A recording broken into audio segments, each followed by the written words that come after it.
From the studio that brought you such classics as Superman 4, where Superman fought his arch nemesis, Nuclear Man. From the studio that brought you amazing stories and comic detailed in every way accuracy of Batman and Robin.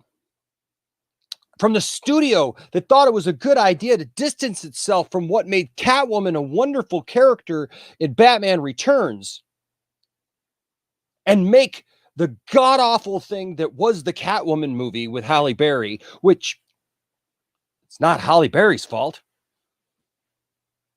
From the studio that can't get its act together, that has promised you movie after movie.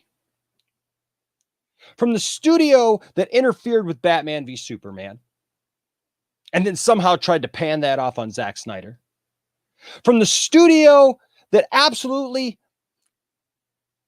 dealt with Justice League in the most underhanded way. Ripping the movie right out from underneath Zack Snyder's feet. Handing it over to somebody who doesn't care about DC, who was literally just there to try to prop up his own pride and hope that people finally get his message that he was trying to put forth in Avengers 2, Electric Boogaloo. Yeah, from that studio comes yet more trustworthy information, more trustworthy people, more people that you can know that have your back, that are looking out for the little man. Yeah, that studio, Warner Brothers, the big guys. You know, that storied studio that has such a rich history and a wonderful pedigree. And yet, don't you think it's kind of weird that the moment that our good friend Ray Fisher just puts out an article or puts out a statement or makes a comment on Twitter, that all these other articles just pop up? And all these other things just pop up. Well, you know what popped up? Enosh popped up. Because I was trying to get, last night I fell asleep. I went to bed early. Fell asleep, woke up this morning. There's a bunch of Ray Fisher stuff. Ray had tweeted a bunch of stuff. I thought, you know what? No, time has passed. I'm not going to comment on that.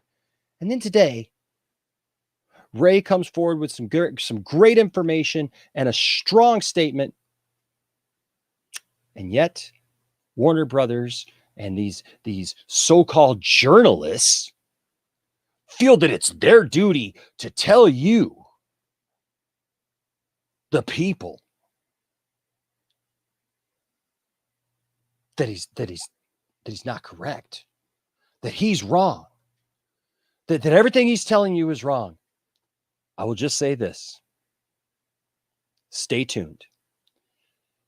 Because this was enough for me to start a live stream at 4 o'clock in the morning. We'll be right back. Larry Bird! You're watching Poindexter Lounge. You already know.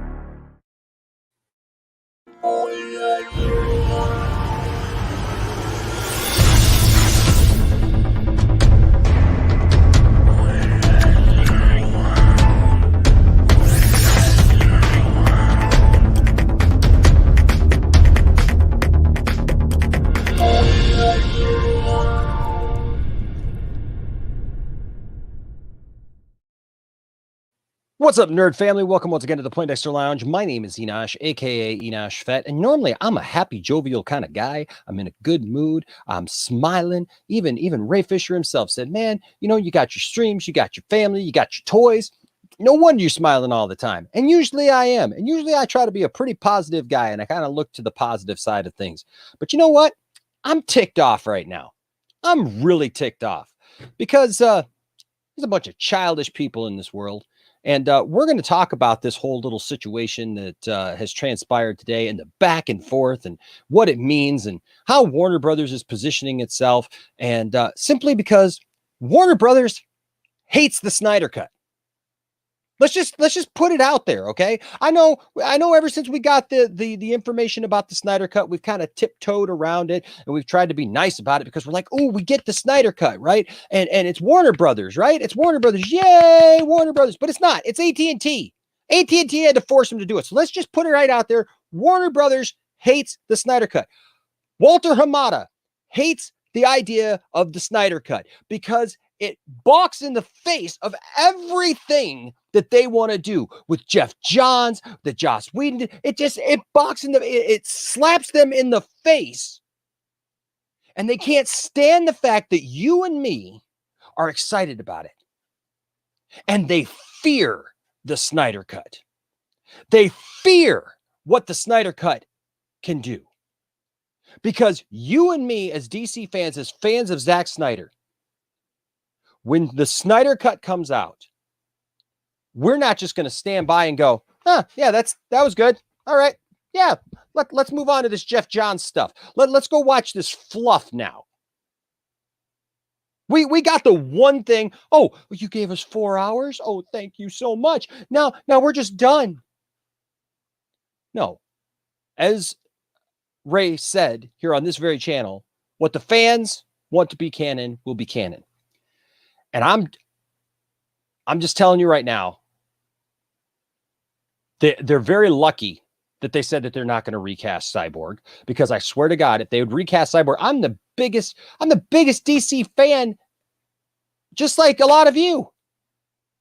But I tell you right now, I would sit in a theater to watch a Flash movie and just be ticked off the entire time. I don't want to go to that Flash movie. I want to see Ben Affleck, and I want to see, oh my God, do I want to see, see, I'm so upset. I'm so verklempt right now. But I want to see Ben Affleck. I want to see Ezra Miller. I want to see Tim Burton's Batman come back and have that moment. I want to see all that. But I swear I would just sit there and be ticked off at the entire notion that you recast Cyborg. And now pretty much knowing that they really don't care about the character. They don't care about the fans. They're not doing this for the fans. They literally just want us to go away, to just be appeased. Are you appeased? Are you content, DC fan? We're going to talk to my good friend Matt Jarbo here in a second. Before I bring him in, I do want to say a shout out to Yova Rods, who just became a member of the channel. You are awesome. Thank you, Yova, for putting your trust in us and becoming a member of this channel. I really appreciate that, because we need passion like that. We need people like that who will stand with us, who will stand up to this stuff, because I need your support. Not just monetarily. I need you guys here. I need you guys watching the videos. I need you guys talking in the chat. I need you guys being a part of this. I stand with Ray Fisher. I've said it from the beginning. I will continue to say it. And I'm just telling you, this is not it. We are not going back to the same fluff that Warner Brothers has pushed in our face for the better part of almost 3 decades. Okay, you're not going to tell me that you're just going to appease me with 4 hours and that's all I get. And now, but we'll throw Ben Affleck into the Flash movie just to give you a little taste. And Ezra Miller will be there, but we're going in a totally different direction. It's a cul-de-sac. It's a dead end. Look, I lived on a dead end. I know the difference between a cul-de-sac and a dead end. A cul-de-sac goes around, it comes back out. There's flow. A dead end just stops. These people don't even know their own terminology. Can you tell I'm a little riled up? Can you tell that I'm a little upset? It's because Warner Brothers are a bunch of morons. Exactly. So, you know what?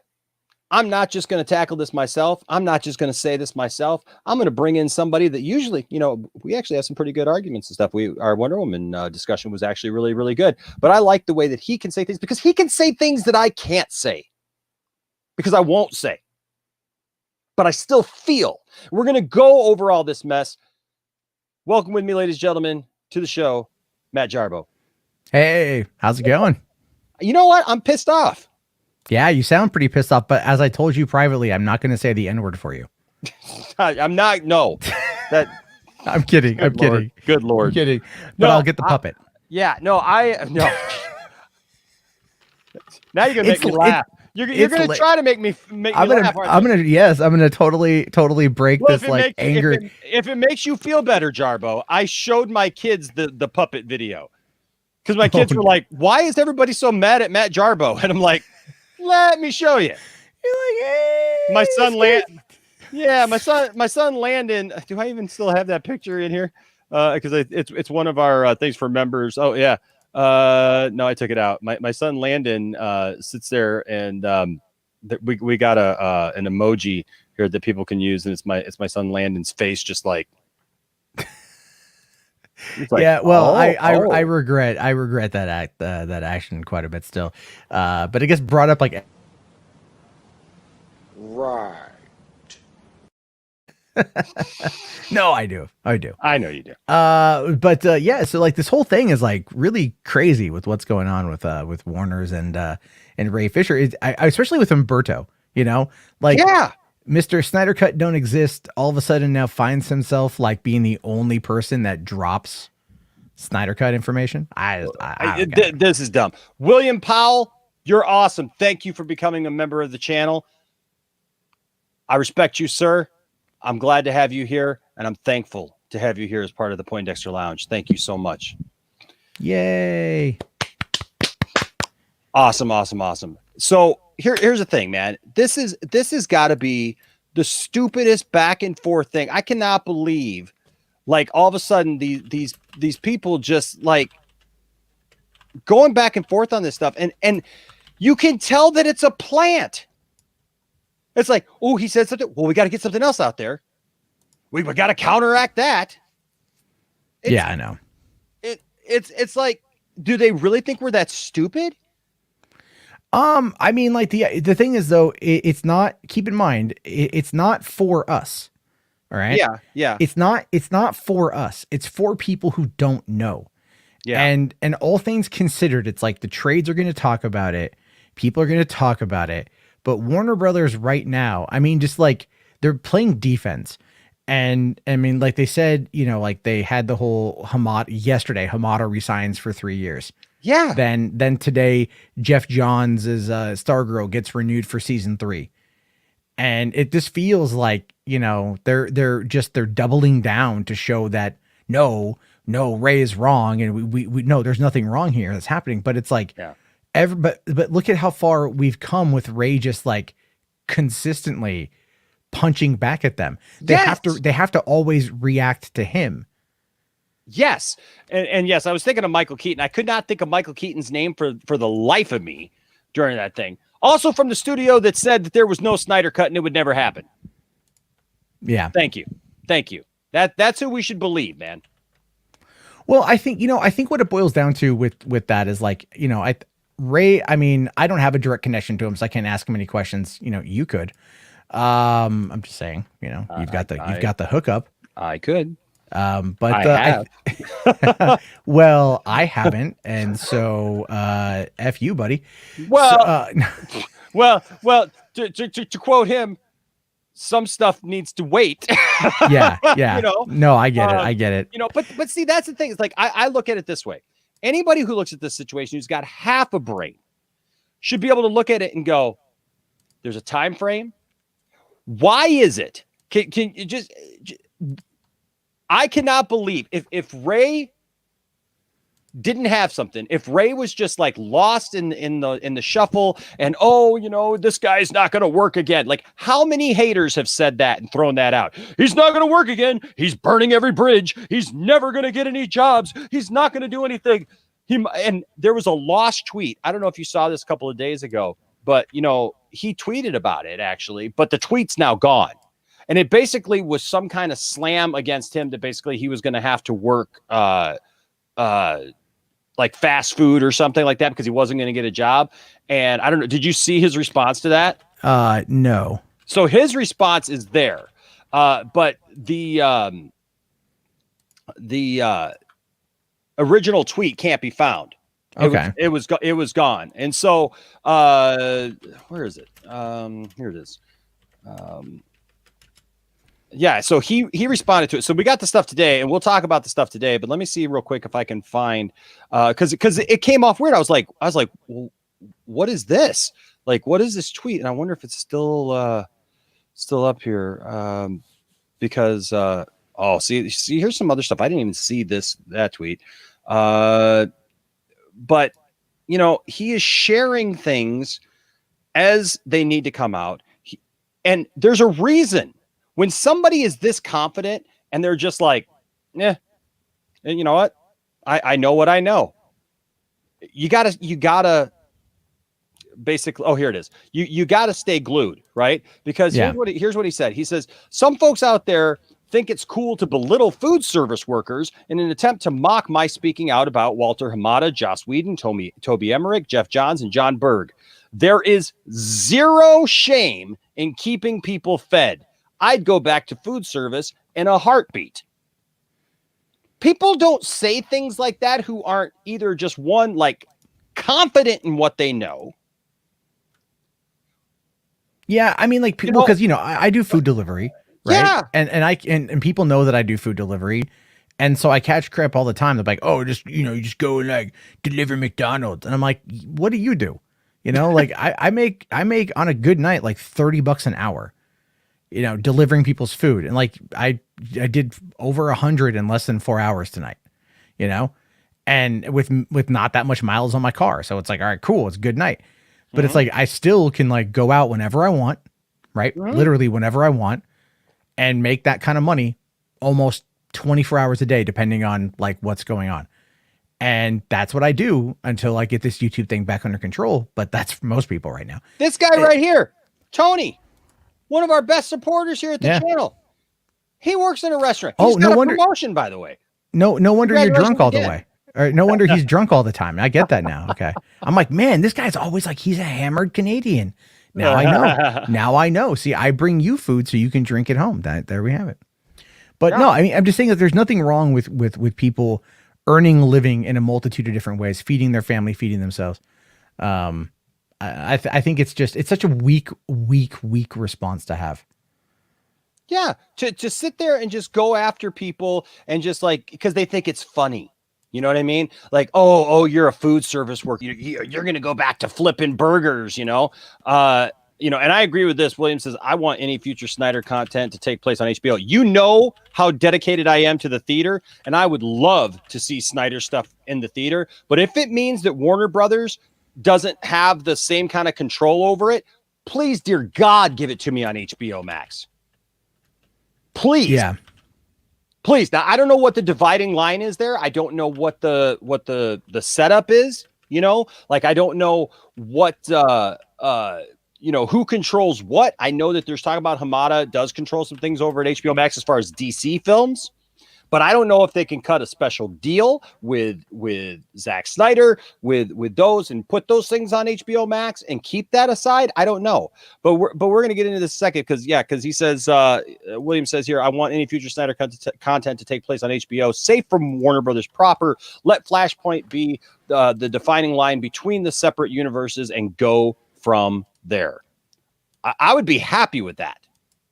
And Tony says sometimes I'm just buzzed, Jarbo. Yeah. Okay. Good to know. No, the thing is, I agree with you. Like I think personally, again, I think when it comes to what Warner Brothers is talking about, stuff that's tangentially connected to the Snyder Cut, to me is just the most interesting. That's just what I want to see. Is stuff that's they're connected scared of it, man. Now that it's like upon us that like we literally know we're getting it in like a couple of months. All of a sudden, what kind of studio starts putting out negative press and like trying to like sabotage their own thing? It's people that hated it from the beginning. Hamada hated it from the beginning. Whedon hated it from the beginning. Jeff Johns hated it. Toby Emmerich hated it from the beginning. They didn't want to deal with Zack. And what's amazing is everybody who works with Zack says Zack is great. They love working with him. He's fantastic.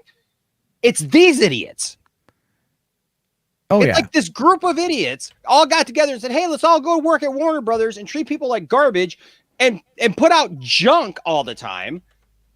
And people will just deal with it. It's okay. It's just a comic book movie, right? It doesn't need to be serious, Matt. It doesn't need to take place in a real world kind of situation. Yeah. Screw that. No, we want fluff. We want Superman, flying by and waving at the camera and having a good old time with his buddy Batman, and yeah, put Robin in there in his little elfin costume, like why not? Well, I think when it comes to it, a lot of people, they want it, but people don't know what they want to. Let's be fair.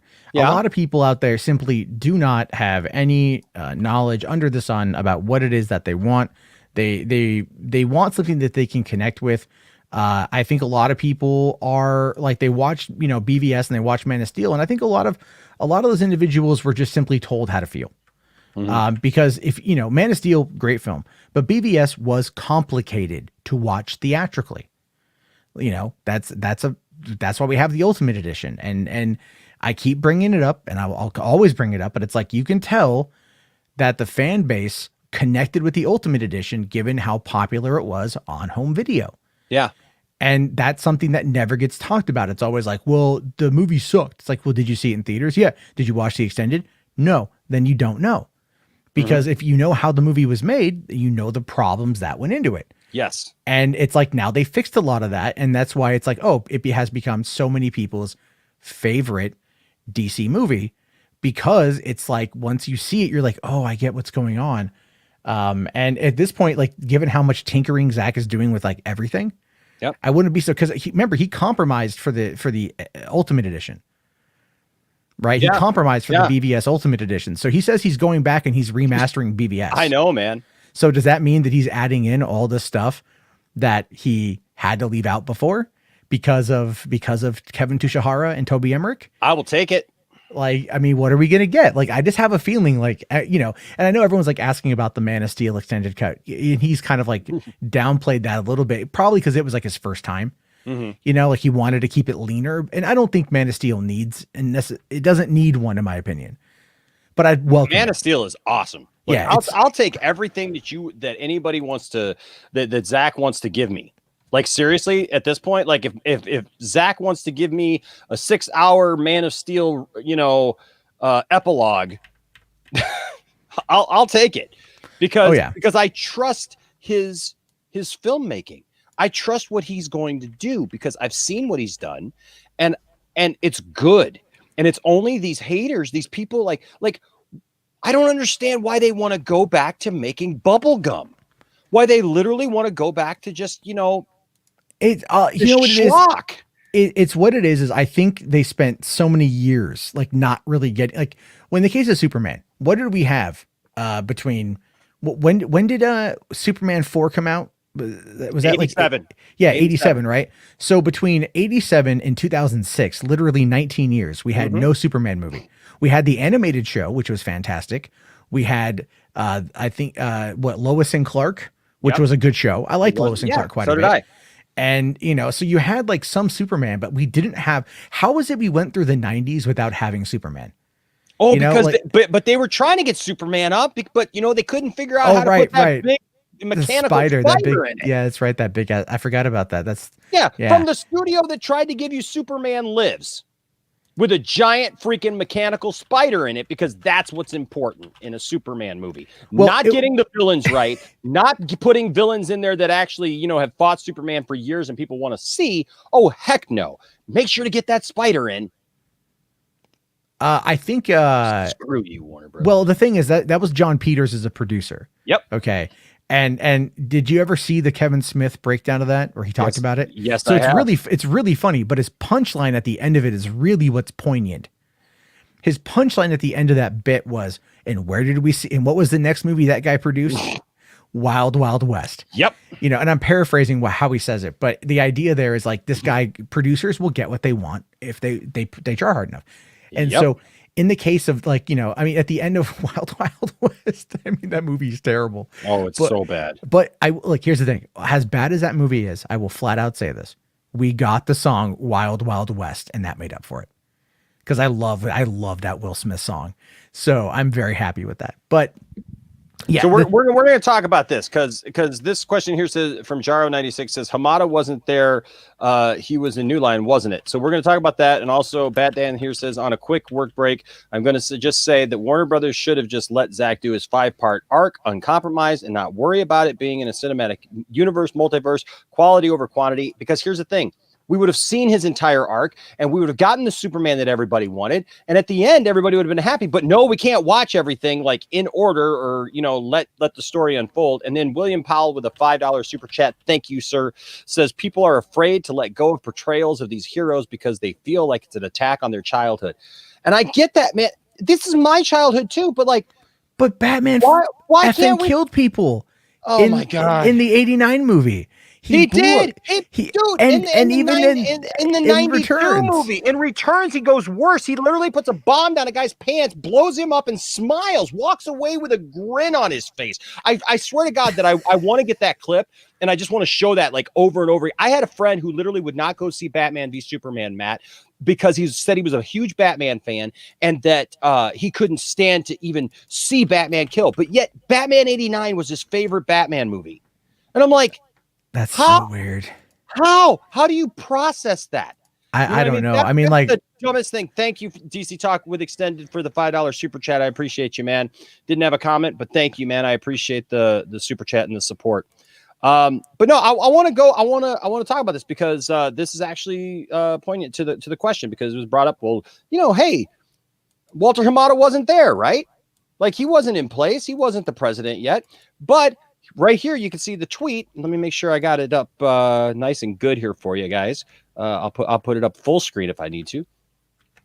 But here the tweet says, it's from Deadline. It says Warner Brothers extends Walter Hamada as president of DC Films, And then Ray Fisher said, it's weird how these reactionary announcements from Warner Brothers Pictures always forget to mention that Walter Hamada was working directly with Jeff Johns and Toby Emmerich on Shazam, which is a movie I like, during Justice League reshoots.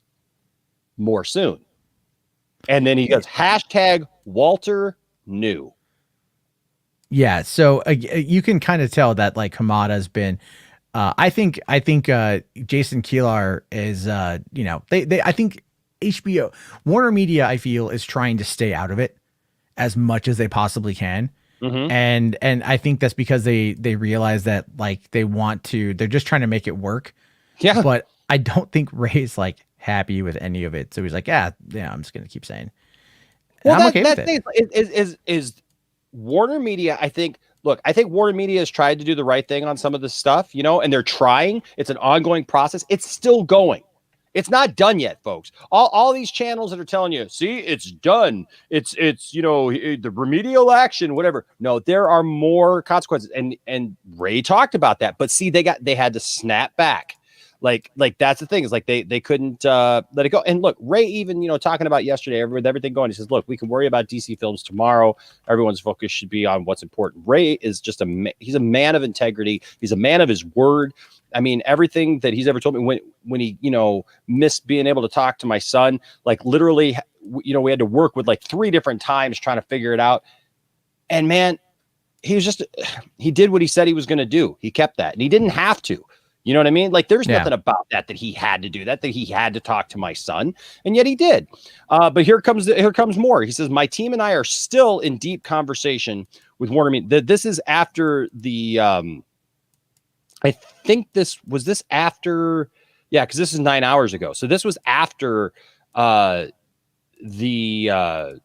Humberto Gonzalez thing from the rap, I believe. Was it?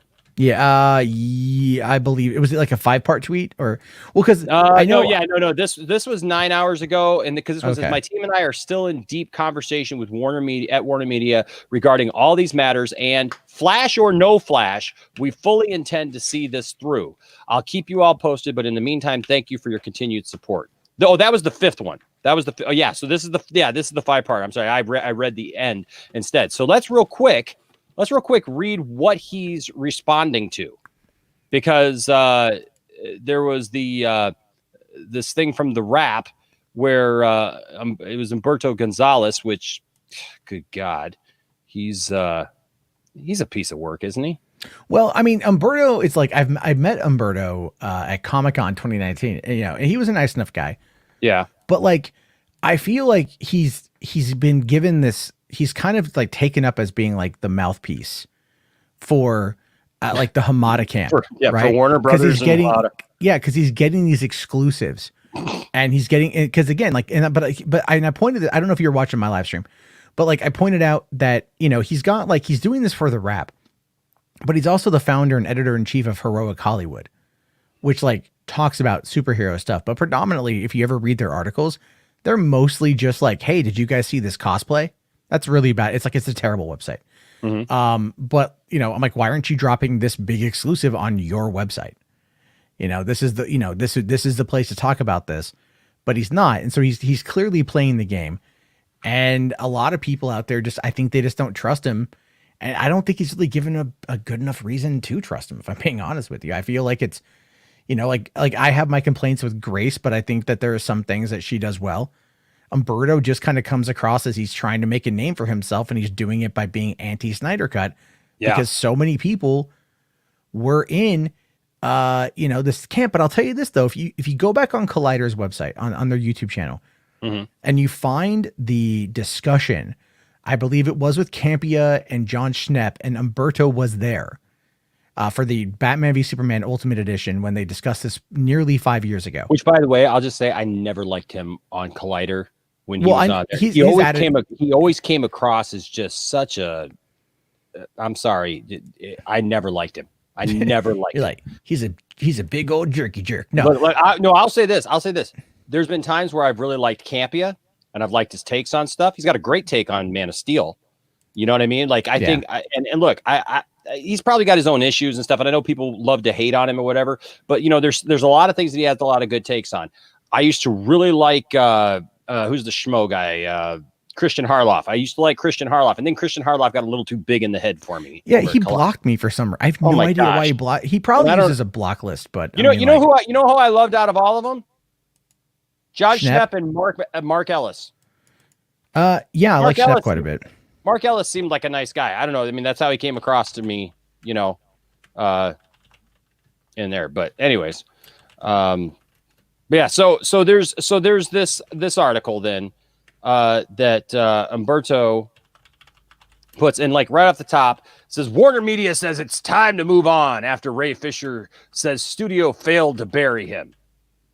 Actor says company has struggled to regain control of the narrative of Justice League investigation. Warner Media is ready to put its feud with Ray Fisher in the past, even if the actor is not. Fisher posted several tweets on Thursday directed at the company, and partly in response to a story by The Wrap saying his role in the upcoming The Flash movie would not be recast after Fisher left the project. Now, there's an important thing to take notice of, because he didn't just leave the project. He said Warner Brothers has struggled to regain control of the narrative ever since they failed to bury me and the Justice League investigation. Exactly, because they've tried to deflect. They've tried to put out story after story after story. And it ain't confusing any of us who are standing with Ray Fisher. It's not changing our minds. I mean, Matt, I was listening to your stream. Your mind's not changed. No, my mind's not changed. I'm looking at the people in my chat.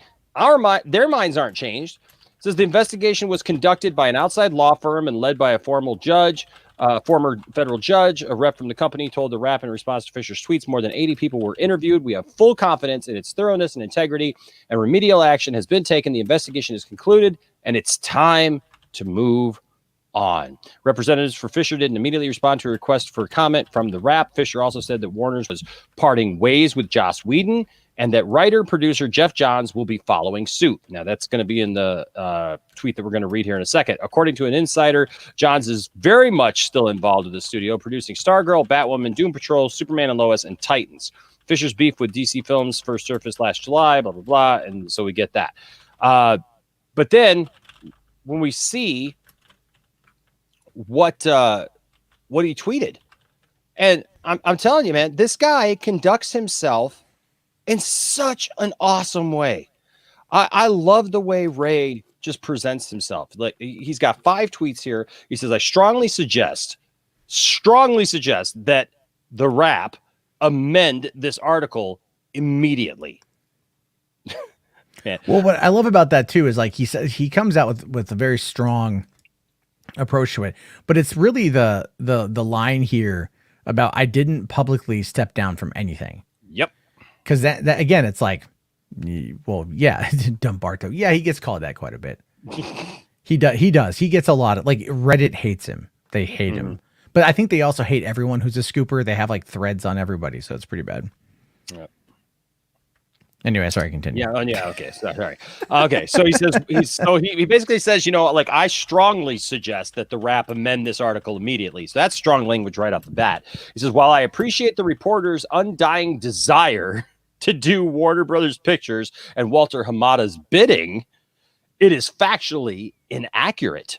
I did not publicly step down from anything. And I said this the other day when I started seeing all this stuff like, oh, Ray Fisher stepped down, and people started messaging me like, because I love getting messages because like apparently I'm Ray Fisher's, friend now, according to everybody else. And, I'm like you're saying, like, oh, you have a direct line to him. You could, talk to him anytime. Right. So so people are like, tell Ye Fisher that he sucks. Tell Ye Fisher that we don't believe him.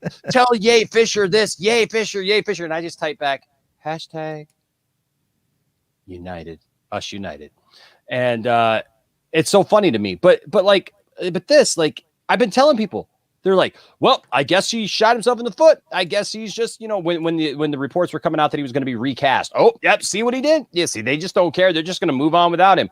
And I said, bullcrap. Do you know what kind of publicity, like suicide that would be for them to just literally like recast that? How many fans that would tick off? I know there's a lot of people who would still go see it and be fine with it. And they'd be like, oh yeah, it's a victory for us. I really think that that'd be damaging.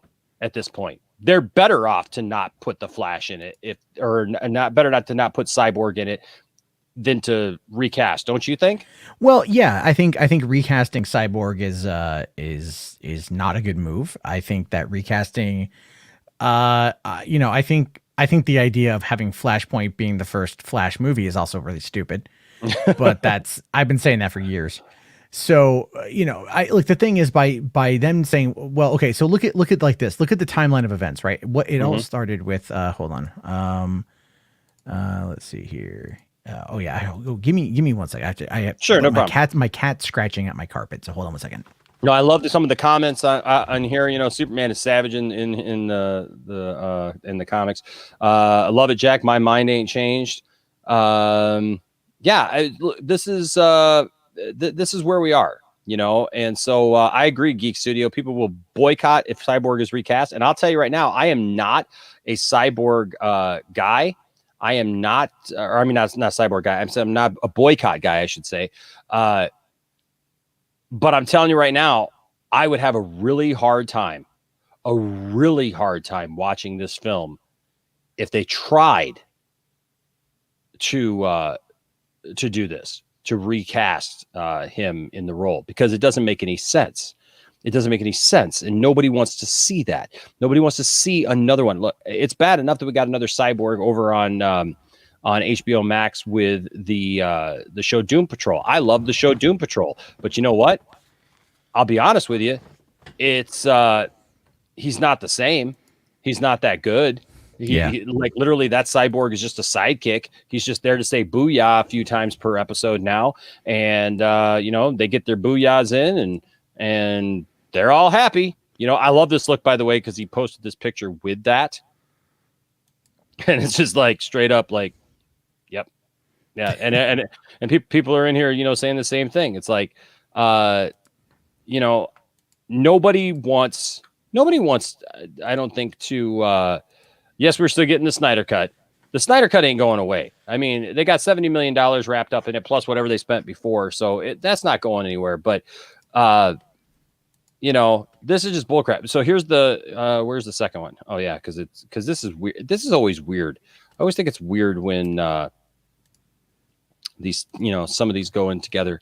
Yes, but the second one says, if Warner Brothers Pictures has made the decision to remove me from the Flash rather than address in any way Walter Hamada tampering with the Justice League investigation, that's on them. He didn't leave. He says, hey, if they removed me from the Flash rather than address it, And Walter Hamada tampering with the Justice League investigation, that's on them. The idea of removing the role rather than recasting it is only being used to try to avoid public backlash. Amen. I can't believe I didn't like it. I retweeted it, but I didn't like it. So there you go. It's like Well, now. I think it's I think it's kind of apparent at this point. Like you definitely. I kind of like it. I think I think you like it. I think it's I didn't fine. like this one either. I retweeted that one, but I'm gonna like that one now. Then number 3 says the Warner Brothers PR team has struggled to regain control of the narrative ever since they failed to bury me and the Justice League investigation with their September 4th hit piece, which unsurprisingly was written by the same reporter. There it is. More on WB PR and Joanna Fuentes later. Now I know we haven't heard any more about Joanna Fuentes. So is there more coming? I don't know who that is. I'm not. I don't know either. I don't know. Let's see. Hold on. Joanna Fuentes. Let me look her up real quick. Okay. Moving on to number 4. It says the fact is the Justice League investigation led to Warner Media. Remember, Warner Media is different, and its affiliates parting ways with Joss Whedon. Jeff Johns will be following suit.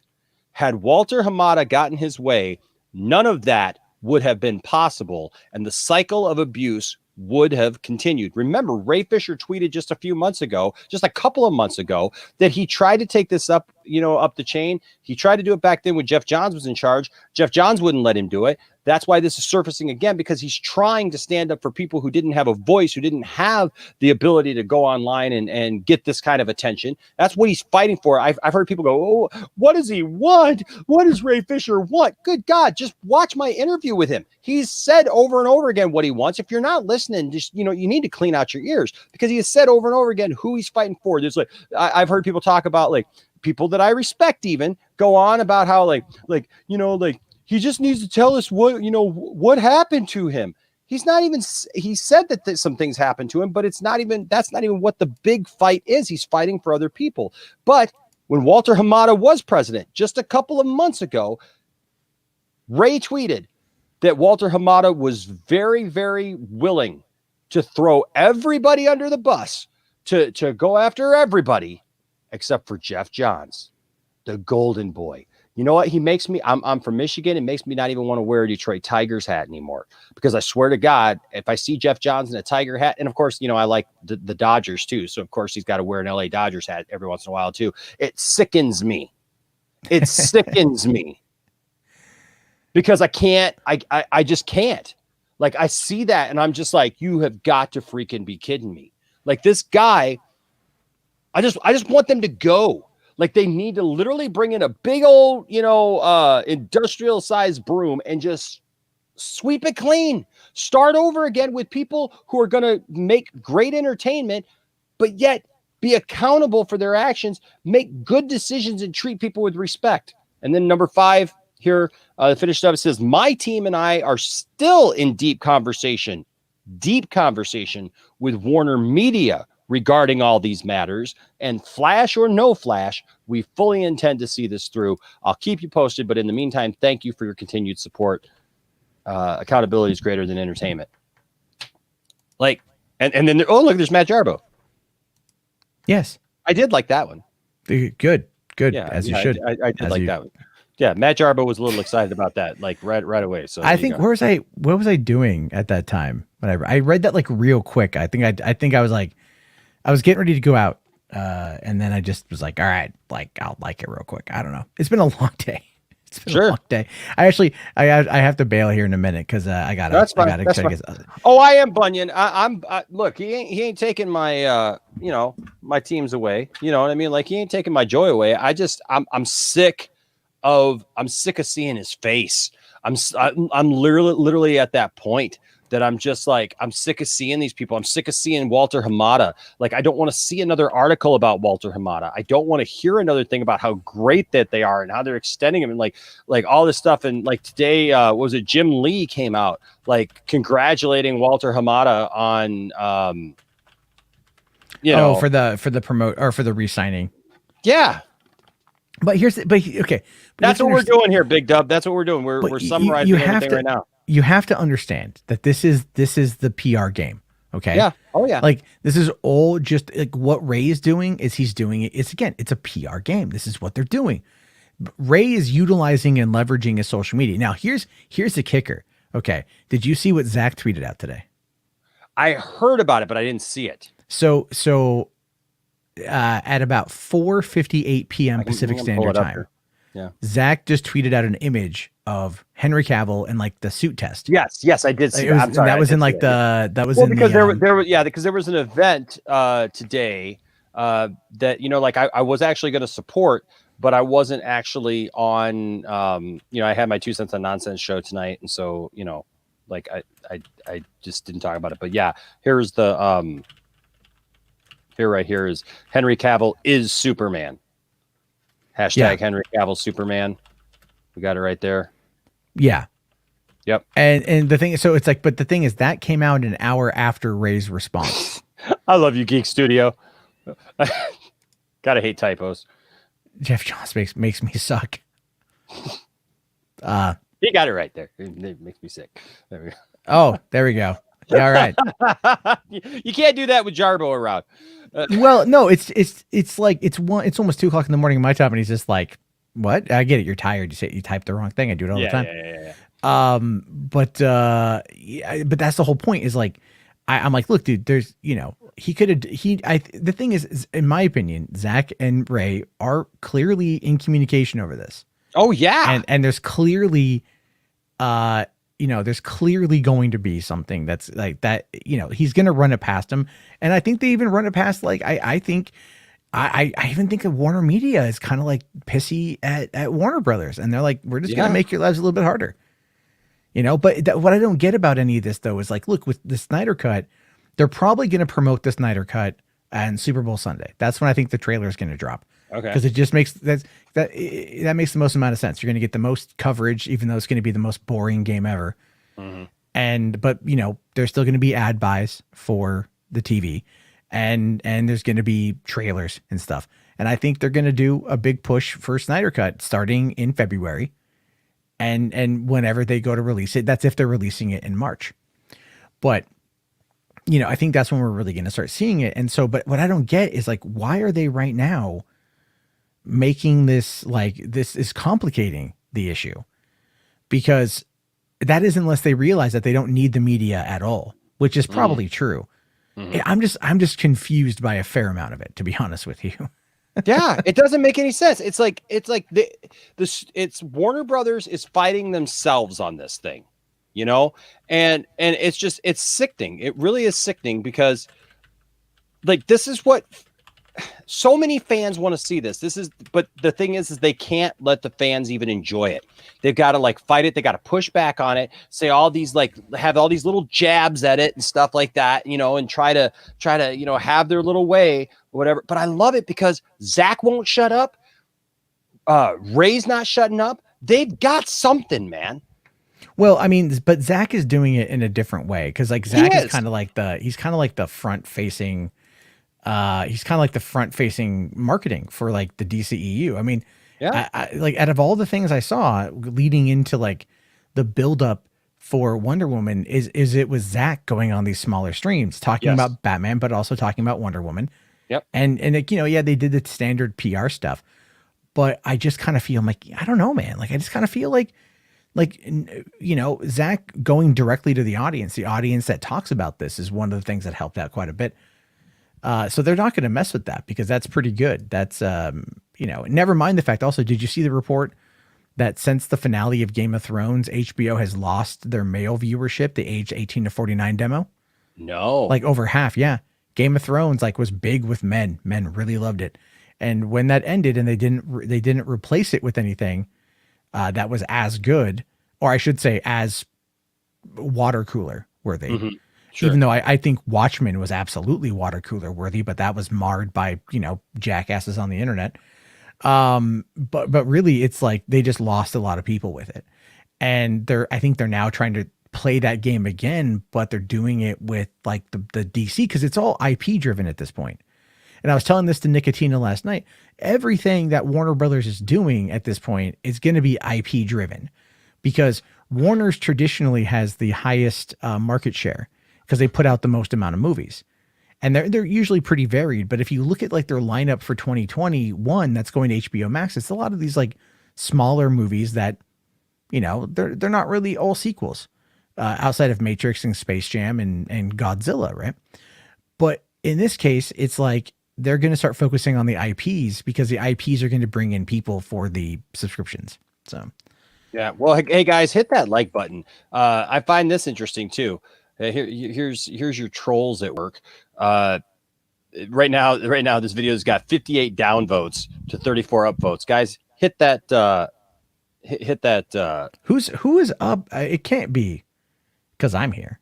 No, it's not. No, it's not because you're here, dude. Because that does happen occasionally. I'm just saying it does happen. Yeah, and you know, and look, and the bigger thing, like, I really don't care. I don't give a crap because it ain't about that. You know what? It's called engagement. If people want to be engaged, that's fine. But you know what? Because I mean, you can turn those off and it doesn't even matter. But the reality is that you know what? Too many more of us need to stand up for you know, for what we're talking about here. But that being said, you know, the other thing was so he puts this out, and then what happens? Oh, that's right. It doesn't. There's got to be something else, right? It's like immediately, dude.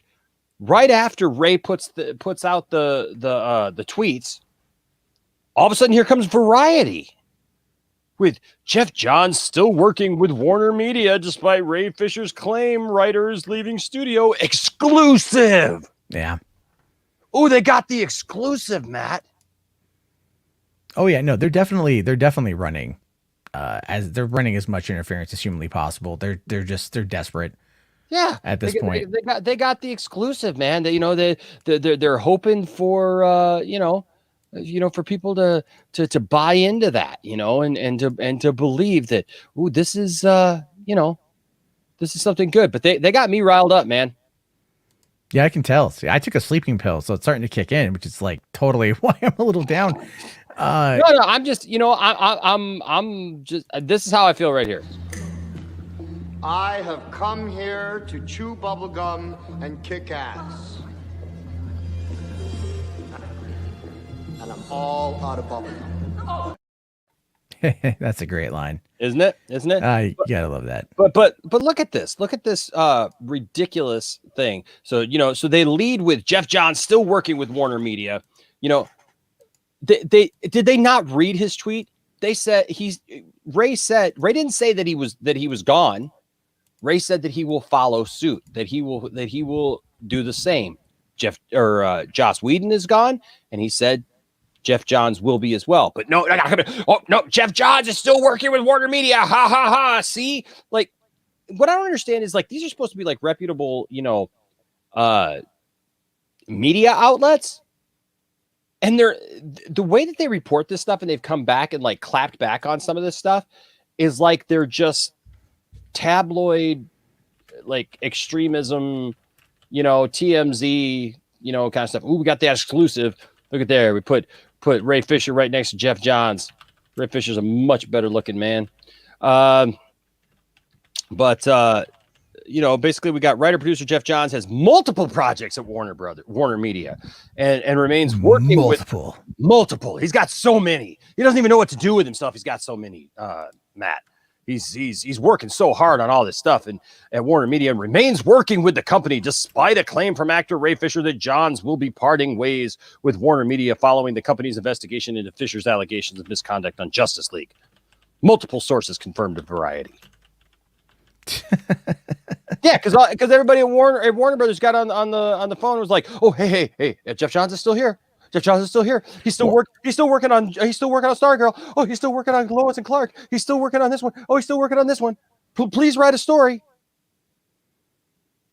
I mean, yeah, I just don't get it. Like, I understand wanting to protect Jeff Johns. I do. I get that. Like, I get, like, you know, company backing, whatever. But it's like they were willing to throw John Berg and Joss Whedon under the bus, but not Jeff Johns. Is that just because of like the DC publishing side of things? I think so. I really think so. I mean, that's definitely a Jim Lee move right there. Like, this is all I would say. Like, Hamada's probably like Hamada is the shield for probably Jim Lee and Toby Emmerich. He's probably taking the hits because he doesn't care. He doesn't care. Like he think about it like this. He signed up for another couple years. Yeah. And then once that's over, he'll go to something else or he'll stay or whatever. But it's like, or he'll get demoted or they'll change things around.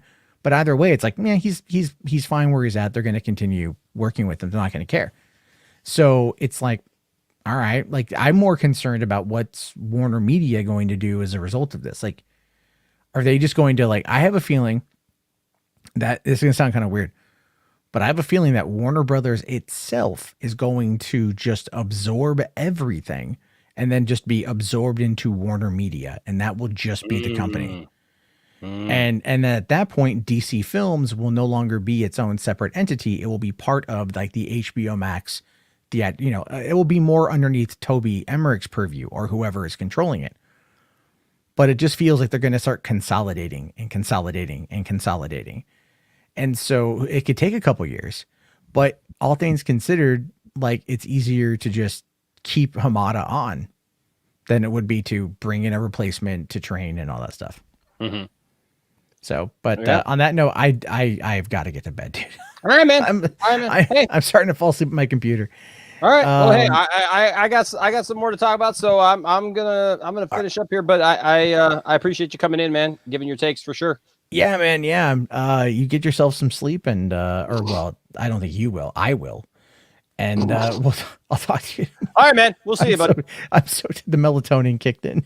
The melatonin. It's sure. It was melatonin. No, yeah, I haven't done anything else in years, but the melatonin was just like. Well, this is a great point, though. This is a great point by Combo. What was it? Combo Kaz. Z? Oh yeah. Did you notice in this article? And I know you want to go, but in this article, dude, they don't say anything about Green Lantern. Yeah, that is weird. Well, because I know they focused on the Stargirl, but maybe that's because that's just what's in production right now. Yeah, but Green Lantern is supposed to be like his baby. Like that show is supposed to be huge and it's supposed to spill over into movies, you know? I mean, they list everything else because here it says, according to 3 sources familiar with John's work with Warner Media, 3 sources familiar with John, like, yeah, we've seen a couple of his things. You know, I hate this. This website sucks. Keeps jumping and hopping all over. Okay. Company remains. Stop using MSN. Yeah. Well, the company, it says, what? No, it says the company remains in business with him. John continues to work as the creator and showrunner for the CW series Stargirl, part of the executive producer Greg Berlanti's expansive suite of shows based on DC Comics properties, along with co-writing the recent feature film Wonder Woman 1984. John serves as an executive producer on several other DC-based series, including Batwoman, Doom Patrol, Titans, and the upcoming CW series Superman and Lois. Nothing. Yeah, he's connected in by Berlanti. This is a Berlanti play, I think, because I mean Berlanti and Hamada seem pretty tight, and Jim Lee he's being protected. Is this all that is? But here's the thing with that: like I don't care about really any of that stuff. I just Superman and Lois just looks terrible to me. I'll give it a shot. I keep hoping. I just keep hoping for the love of God that it's something. You know what I mean? But it's gonna be like, yeah, but it's gonna be something different than Henry Cavill. It's gonna be like, yeah. But I don't know. I mean, I think I'm just kind of like done with the Arrowverse as a whole, and because they're ending Black Lightning, they're ending Supergirl. They're doing Lois and Superman and Lois, but like the Flash is probably like the only good thing they've got right now. I've heard. Like the ratings for Legends of Tomorrow was not very good, so I wouldn't be surprised if that's on its way out. Arrow is gone. My family loves it. Like my family really likes Legends of Tomorrow. Like I've tried to watch it, and I can't do it. It's just not that good. The first season was really good. I just know people that it's just weird, and so people just haven't gotten into it, and the ratings are bad. Nobody watches it. And look, I love Brandon Routh. You know what I mean? Like, and they had a good thing going there, and it just kind of fizzled, you know? Yeah, I don't know why they got rid of him. He was great as Ray, you know? Well, he was looking good. He was looking good at our Comic-Con what was it, a couple of years ago? You know? I mean, here he was right Hi, here. everyone, in the Poindexter Lounge. I hope you enjoyed Legends of Tomorrow, and thanks for watching. Super great guy. Love that guy. I just think it's really weird that they did that. I don't know what's going on. I'm so tired. That's all right. All right, man. You get out of here. All right, dude. I'm gonna go black out. I'll see you. All right, I'll see y'all later. Everyone like the video. Give him all your money, and you know, I don't know, like say 5 Hail Marys and like 3 Ray Fisher's God. I'm gonna go to bed. I'm like literally loopy right now. All right, man. We'll see you. All right. Matt Jarbo's like on some kind of weird tangent right now. But no, guys, this is just something, it got me riled up, and I felt like I really needed to say something about it because it really ticked me off. I was trying to go to bed, and honestly, I watched Dave Pena's the Film Junkie. I watched his video on this, and I was just like, man, I try to not get, you know, too riled up about stuff, but this really just ticked me off. And I know that, you know, a lot of you feel the same way that I do, about these things. You know, I agree. Draft Walker, that's it right there. The Flash and Titans are the ones that I'm still invested in for sure. I love Titans. I love the way that the last season ended. I want to see more of that. I love seeing those characters on the screen. I just finished Doom Patrol season 2. And actually, I like Doom Patrol, but the one thing that stood out to me, like the first season of Doom Patrol was weird, and it lost me by the end of the year. Like I started off like, yeah, this is good. And by the end of the first season, I was just like, whatever. Season 2, it actually kept my attention. I actually liked it. But you know what? The one part that kept pulling me out of it was freaking Cyborg, because Cyborg was a nothing character in there. They literally gave Cyborg nothing to do. Nothing. He did nothing. He didn't accomplish anything. And I don't understand even why he needed to be there. Like, he's got a love story going on, but he's literally just a sidekick. And yet you come on the Poindexter Lounge and Ray talks about the power of Cyborg and the importance of Cyborg, and even challenged me on how I looked at Cyborg. I was like, my gosh, I had never even thought about how powerful Cyborg was.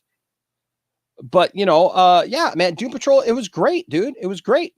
You know, here, you know, when it comes to Justice League 2 or 3, I don't think, so here's the deal. So Hamada is over DC Films, and they say things about that, like, oh, he's got some kind of, you know, control. He's got some control over the theatrical stuff, and they've mentioned HBO Max. But in the end, here's the deal. Zack has his own thing going. Hamada didn't want Zack Snyder's Justice League to happen. That's the thing about these guys. These guys did not want any of this to happen, but it's too bad because it's happening. That is happening. They're not going to stop it. It's pushing forward. We're going to see this come to the big screen, or well, we're going to see it come to the big screen, actually, you know, even possibly IMAX. You know, but we're going to see it. We're going to see it come to the big screen, but we're going to see this literally in March. Zack Snyder's Justice League. What they told you and me didn't exist. Literally 3 years. 3 years of being told by the pundits, by the people in the know, by the people who do things like write these articles and send out these tweets because they're in the know. They're important people. They're the people that we used to get. They're the people I used to get my news from. You've let me down. The colliders of the world, you burn the bridges. You've let me down. Draft Walker, I'm there with you. I liked Stargirl. See, here's the difference. Here's the thing.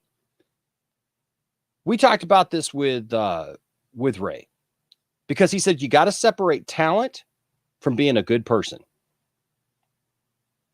And I look at that, and when I look at this, something like Stargirl, I enjoyed Stargirl for what it was. I really did. I liked it. Right? But you got to separate talent from being a good person. Somebody could be very, very talented and not be a good person. I'll tell you what's up with the dislikes. It's a bunch of haters. And it doesn't matter, guys. What the haters don't realize is engagement is engagement. YouTube just looks at it and goes, hey, cool. People are engaging with this video. They're impassioned enough that they're going to engage with this video. That's the thing. Every comment you guys make, every super chat you guys leave, every membership that starts, all that stuff, good thumbs up, thumbs down, whatever. YouTube doesn't care. You know, YouTube just looks at it and goes, hey, people are engaging with this video. This video is something. This video is something. Because exactly, Rasha's got it exactly. People are using burner accounts and all that stuff. So it's dumb. It's dumb. So don't worry about it, because we are united. This is exactly right, Barcelona B. We are united. Us united. That's why it's this time more than ever, ladies and gentlemen. More than ever, we need to stand with hashtag Us United.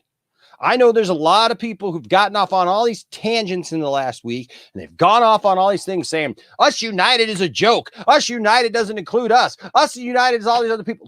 Listen, I love some of those people, but you guys got to get it through your head that it is not about one person or another person. Hashtag Us United is not about one group of people over another group of people, and it's not about all of us agreeing. Because if you sit there and you think for 1 second that every DC fan out there, even all these Snyder fans, all these people who want to see the Snyder Cut, if you think for one hot second that everybody's going to agree on how it should happen, when it should happen, why it should happen, what should be in it, I guarantee you the day that it comes out, there's going to be all kinds of those people who come back and go, oh man, it just wasn't what I thought it was going to be. And they can have their opinion. Hashtag Us United is about us saying, even with our differences of opinion, even though we don't agree on everything, we can come together under the banner of the Snyder Cut. That's what I got this song that's coming out called Associate Producer, and I can't wait to drop it on you guys here this month, because I'm telling you right now, it's what it's all about, is coming together. Remember why we're here. Remember why you are a fan of the Snyder Cut, why you got into the movement, why you take the time to watch a video like this, why you take a time to leave a comment or do any of the things that you do to support the Snyder Cut, why you have watched things like Deck the Hall of Justice and gave money to support the AFSP, you know, in honor of Zack Snyder. Why some of you guys gave money to help us raise funds to put this brick in at the Superman Museum, because we felt that, you know what, it was fitting that Zack Snyder, that he be immortalized at the Superman Museum in Metropolis, Illinois. And so we raised money to put a brick in, because they've got a walkway there where you can get bricks and you can honor people. And that's what we did. We decided to honor this man who has given us so much. He's given us versions of these characters that we love, that we stand behind, that we're excited about, that we wanted to see one more time, that literally we willed back into existence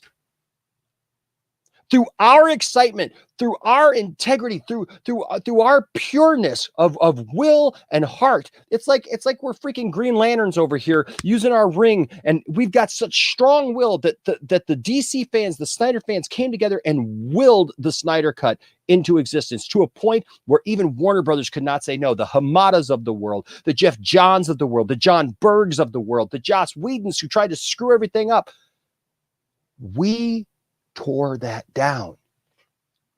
And now people want to infiltrate that, and they want to tear us down. That's why we got to stand together, ladies and gentlemen. And there's only one thing to say to that. Exactly.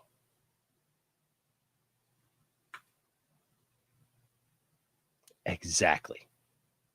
You and me together.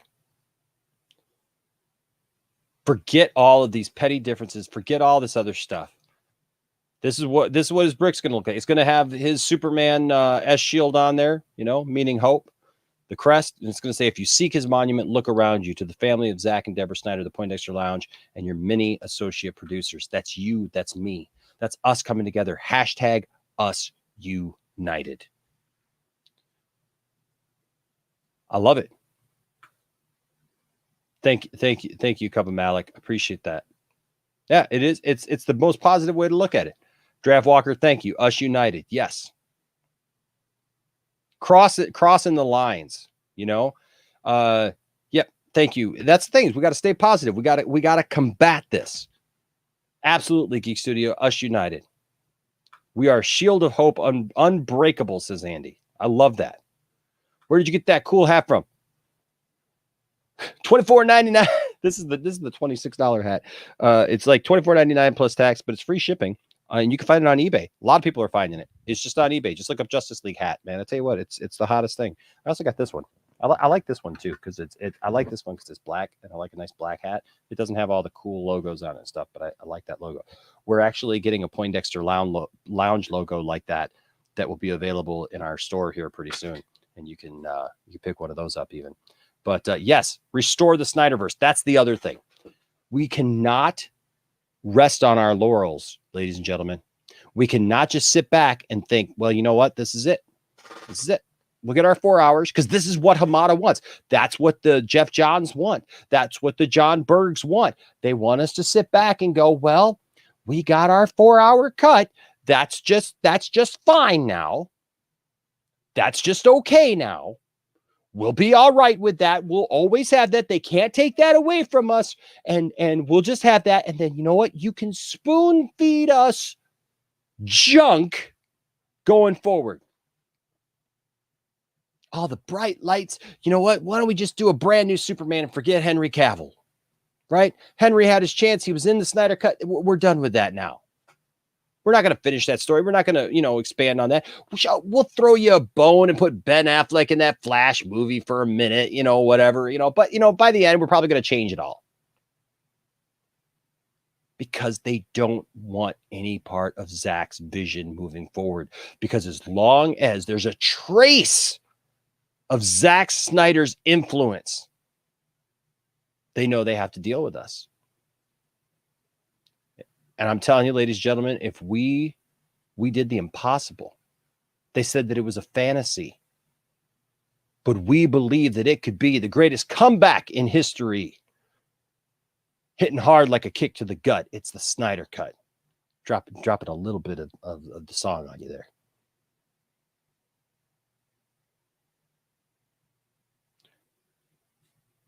We got to keep it up. We can't stop. Now is not the time to stop. Now is the time to keep going, keep fighting, keep coming together.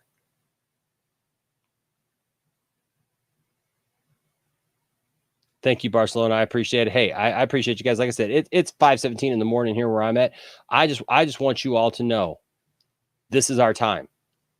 This is the moment right here, folks, where we start deciding what we're going to be after March. We cannot be reactionary. We cannot just say, well, we'll wait till March and then, we'll see what happens. Screw that. Screw that. This ain't done. Do you all just want to run? You all just want to go quietly into the night after March? Is that it? Did we win? If we just go quietly into the night and we just end it all? We say, well, we got the Snyder Cut. That's it. What a ride. Or do we continue? And we say, look, you all know I'm a man of faith. And to me, I think it's funny that the haters have called us the Snyder cult. And the real idiots have called me the leader of the Snyder cult. And I know some of you guys, joke about it, call me Lord Enosh and stuff when I pop up in streams and stuff. And that's funny. And look, we've had fun with that. I've initiated people into the Snyder cult. We've just, we've had some fun with that. But here's the thing. Here's the reality. I feel so strongly about this version of the characters, these stories. And I hope you do too. That you will stand with me and others, not being jealous if somebody else gets something that you didn't get. Okay? Because we're all just in this together. Everybody's going to have their time to shine. If you treat others with respect, this is what I've learned. I talk about my grandma a lot here on the channel. My grandma taught me to respect others, to treat others right, and if you do that, good things will come. Good things will come, and that's what's happened here at the Poindexter Lounge. I literally, I had no connections. I didn't know anybody. I was literally just a guy who literally set up my phone when I started making videos about the Snyder Cut. Okay? When I started making videos about Ray Fisher. I didn't have StreamYard. I didn't have anything. I had a little stand. You want to see what I had? If I don't knock my coffee over. I had this little stand here on my desk. This little cheap little piece of plastic stand. And I had a little thing and I set my phone up right there. And I broadcast to you guys from that. But I had a voice. That's what it takes. It takes a voice. It takes people coming together. You and me. And now look where we're at. I was mocked. I was told, well, why is this guy supporting Ray Fisher? Ray Fisher ain't never going to go on his channel. Ray Fisher doesn't know who he is, right? Ray Fisher doesn't know anything about this guy. Ray Fisher doesn't support him. Oh, but then we found out something, a little something, didn't we? Yeah, you already know. Accountability is greater than entertainment. For sure it is. Poindexter Lounge, I see you out there, player. I see you. We got a door right here.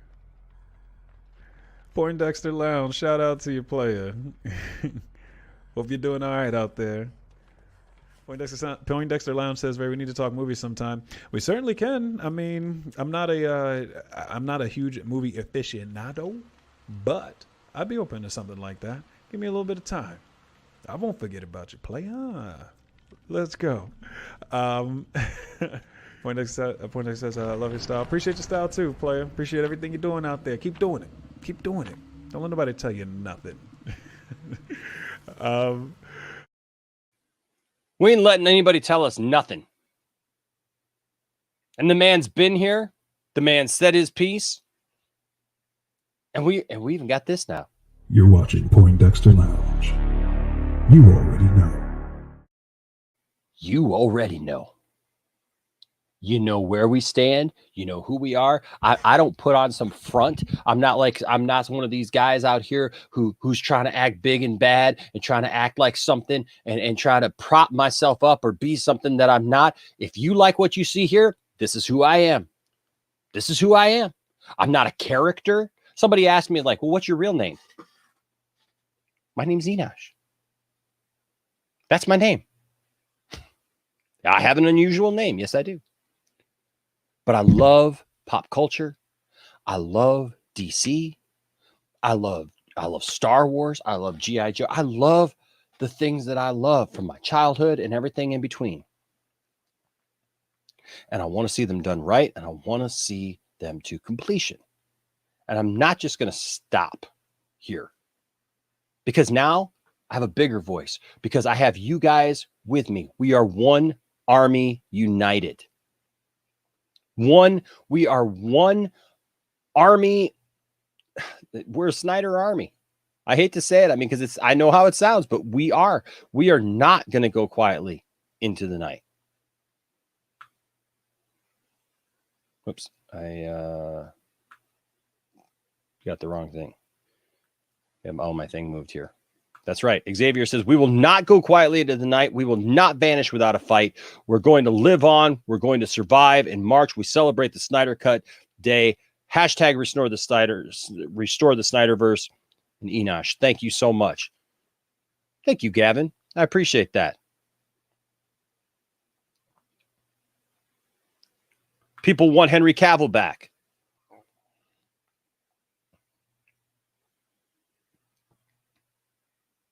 Here's what a couple of Alex says. Enosh, for me, the Snyderverse is canon, including all that spawned from it. If WB want to make DC things go away from it, then I'll see it as a side story only. Is that what you want, Warner Brothers? Do you want your news stories seen as side stories? As stuff that's really not true? Because we all know what's true. The truth is being restored. Somebody said to me, well, Enosh, isn't this like Star Wars? Isn't this like your issue with Star Wars? Because you have the opposite feeling about Star Wars. You don't want to see the sequel trilogy go away. You don't want to see it be retcon for the fans and all that stuff. Totally different situation. Totally different situation. That was what it was. We're talking about something being restored to what it was. This was Zack Snyder's movie. And they came in, they took it from him, they redid it, they molded it into their own image and gave us something that was basically a turd on a platter. It had some good things in it. And I've said there are scenes that I am going to miss. I'm one of those people. I actually like the Stinger scene at the end, the mid-credits, thing, because I love in the comic books when Superman would race the Flash, and I love that. I love that. I love that. I love that. I love that. But I'll gladly sacrifice that. That's a Joss Whedon scene. And Zach, I love Zach's words when he said, I'd burn the whole thing to the ground before I put in one of Joss Whedon's scenes. Does that sound to you like what we were told originally? That, oh yeah, Zach is fine with Joss. Zach is happy that Joss will be coming in and finishing up his vision of the film. Screw you, Warner Brothers. Lying to your fans. Looking us in the face, putting out thing after thing after thing after thing after thing, saying that this is okay. Zach is fine with it. All while Zach and his family are going through one of the worst tragedies you can go through. So who's gonna come out and get into some internet fight with the studio at that point? There were moments. There were moments of things. But when you look at Justice League as a whole, who's going to go back and watch Justice League after you get the Snyder Cut? You going to go back and watch that? When you share Justice League with your kids moving forward, you going to show them Justice League? If you find somebody watching Justice League, are you just going to let them stay that way? Or are you going to say, nope, that's not the real movie. This is the one you need to watch. When you see people saying stuff like, well, the Snyder Cut is just the director's cut. No, it's not. Get it right. It's not a director's cut. People, let me tell you something. We have to be the voice for this film in the next 3 months. We have to be the voice for Zach. We have to be the voice for Ray Fisher. We have to make the public aware, because just like Jarbo just got done saying, this is all publicity. This is not for you and me, because they know they can't change us. They know that they are not going to get to us. All this BS is for the average person out there who doesn't know what happened, that doesn't know the story of how Zach was screwed over by the studio, that doesn't know how Ray Fisher is trying to stand up for what's right and try to bring things to light in a good way to help people. They want to reach those people first. And I say, screw that. Screw that. You know what? You know how many people I talk to every week and I tell them this story? I swear, like I said, you guys know I'm a person of faith. Like I swear, it's like I'm trying to tell somebody about my Lord and Savior Jesus Christ. It's seriously like, it feels like that sometimes, because I will ask somebody, hey, have you heard about Zack Snyder? Have you heard about what really happened? Have you heard about the Snyder Cut? Yeah, it's not. Isn't that the director's cut of Justice League? But yeah, I didn't really like Justice League. Then you need to watch this. Well, why? I haven't seen. I already saw that other one. Like, why? I mean, it can't have that much in it. If it's got some extra scenes. No, it's a 4-hour movie. What? And it ain't the 2 hours that we saw before. People don't know. We are the diehards. We are the strong knit community that needs to. I've seen people mocking our community, folks, and we gotta put a cork in it. Seriously, we got to put a cork in this thing. Thank you, Draft Walker. I appreciate it, man. Like I'm just speaking from my heart here. I'm just speaking from my heart. This is what I feel. This is how I feel about this. We have got to be the voice.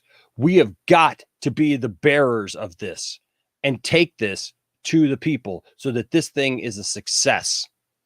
Yes, Vandal Savage, love the name. We want what we were promised. The ironic thing that's been brought up, True 31 brought it up. If Warner Brothers had just let things be and let things play out, this would have all been done by now. They could have had their stupid reboot by now if it didn't work. They could have had whatever they wanted by now. But they messed with it because that's what Warner Brothers does. They mess with it. They tinker with it. They got to change things. They didn't let David Ayer put out the movie that he needed to put out. This is the studio, folks. Do you trust them? Do you trust them to handle the properties that they own? I don't. And I say that as somebody who, you know, I like Warner Brothers properties, but when it comes to DC, they have no freaking clue what they're doing. Give us a Catwoman movie that has nothing to do with Catwoman. Did you see that Steel movie with Shaq? Here's the ironic thing about that. Steel, the character of Steel, was actually based on Shaq. The look, the size of John Henry Irons. Boy, that was something, wasn't it? Don't even tie it into Superman. That's what the whole freaking character was based around. John Henry Irons looked up to Superman. When Superman died, it was said that the spirit that was in Superman was in John Henry Irons. And that was one of the questions was, is he Superman inside? Did Superman somehow transfer his essence into John Henry Irons because he had saved him just then? But no, Warner Brothers gives us whatever that was with like some horrible steel plating on there and a horrible mask that made no sense whatsoever. That's what Warner Brothers does with these properties. Is that respect? When Marvel got, and here's the ironic thing, is DC has had the rights to all these properties the entire time.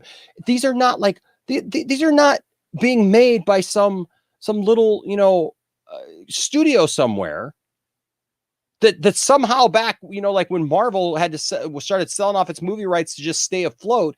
And then all of a sudden you had, these movies coming out, this Captain America movie and the Fantastic Four movie and all this stuff that was cheesy and horrible and low budget because it was not Marvel doing it. They didn't have the power of Disney behind them at the time. And so, yes, you had all this mess of movies, but Warner Brothers has owned these properties from the beginning.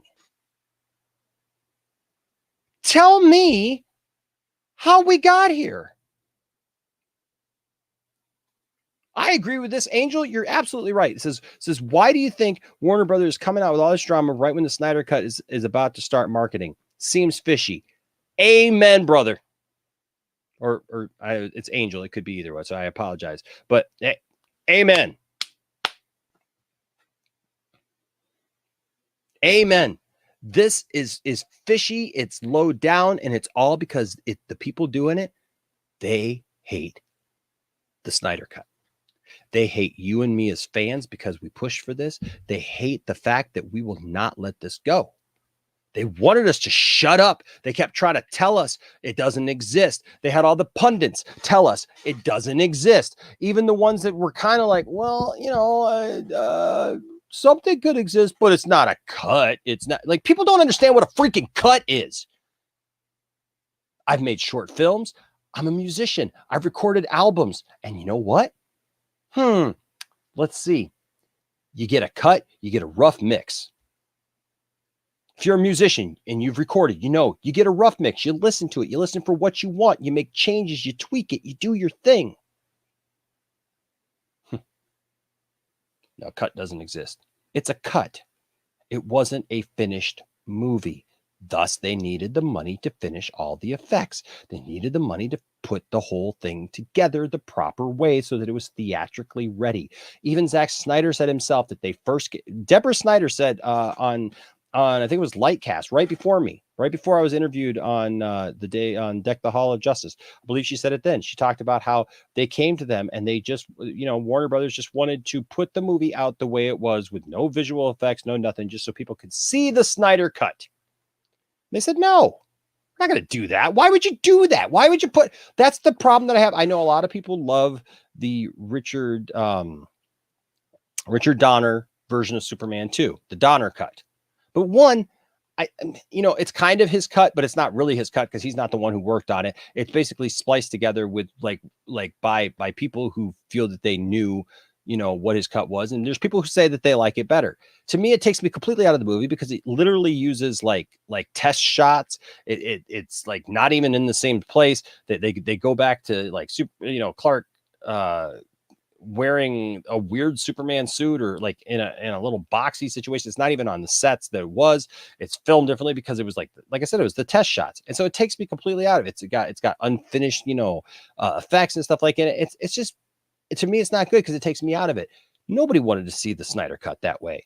If they had, of course, that's what Warner Brothers wanted to put out. Of course, Warner Brothers wanted you and me to see some half put together, no visual effects, so that they could sit back and go, see, Snyder Cut really wasn't that good. It wasn't really, it was all it's hyped to be.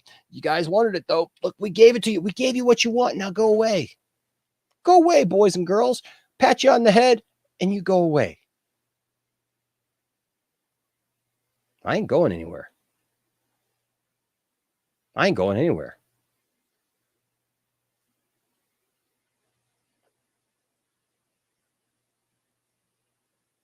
Xavier, I'm glad this has you hyped, man. Because I'm hyped. Man, you guys cut this up. You guys can send it to Ray, tag Ray in it, do whatever you want. Because, listen, I'm hyped. I'm ready to go.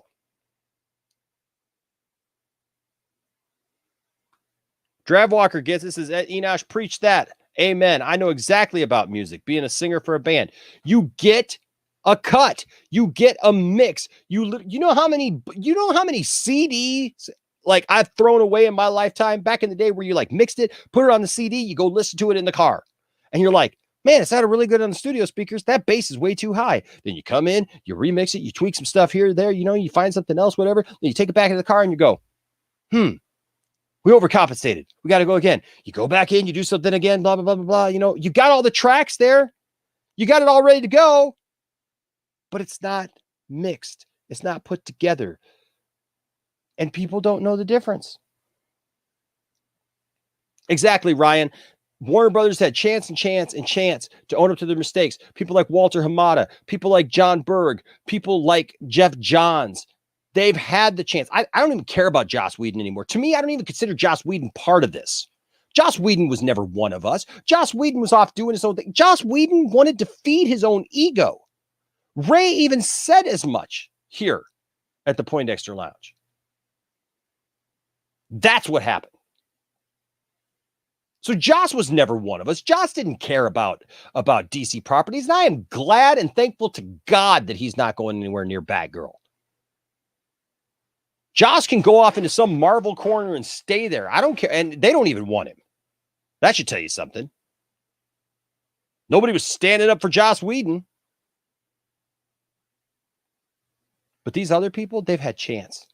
They were in positions of power, and they abused that power, and they let other people abuse their power that they had. They let somebody like Joss Whedon come in and bully everybody and push everybody around. And we've seen the results. You ask me why I stand with Ray Fisher.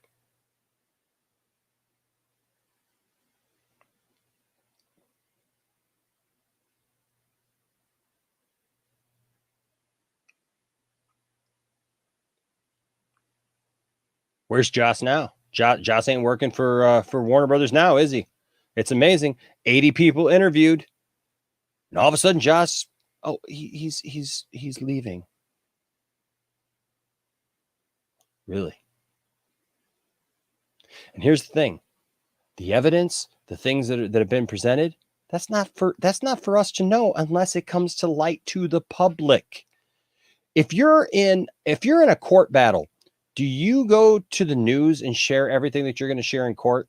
if there's an investigation that's going to be going on, if there's if anything like that, if any of you guys have ever been in a court case, good God, I hope that you don't, that you guys don't do what you want Ray to do. All these people have given us a hard time here, standing out on their corners, waving their banner and saying, he should just come forward. If he's got some beef, he should just say it. If he has a problem with Warner Brothers, he should just say it. He should just put it all out there. Just make everybody know. Let everybody know. Meanwhile, there's an investigation that needs to go on. Meanwhile, there's all kinds of things that need to happen. No, but he should just tell everybody, right?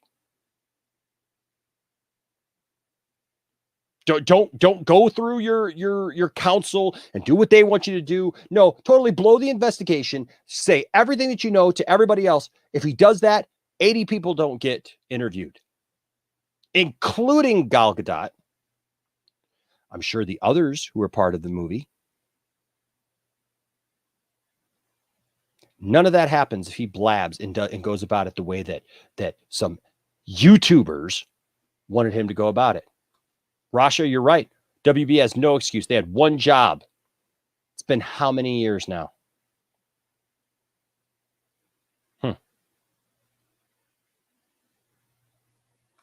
Absolutely. This is what it is. We will make that noise. We will have to for Zack, his family, his cast, his crew. We have to. This is our moment. Bunyan Snipe, I got that same Superman tattoo. I'll show it to you. I got that same Superman tattoo.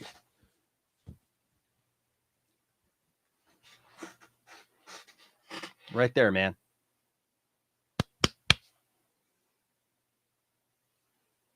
It's the only tattoo I've got. Shaq is a huge Superman fan. And they didn't even let him play the Superman character that was based on him as a Superman character.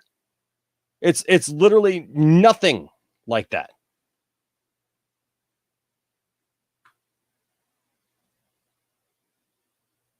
Absolutely, I know.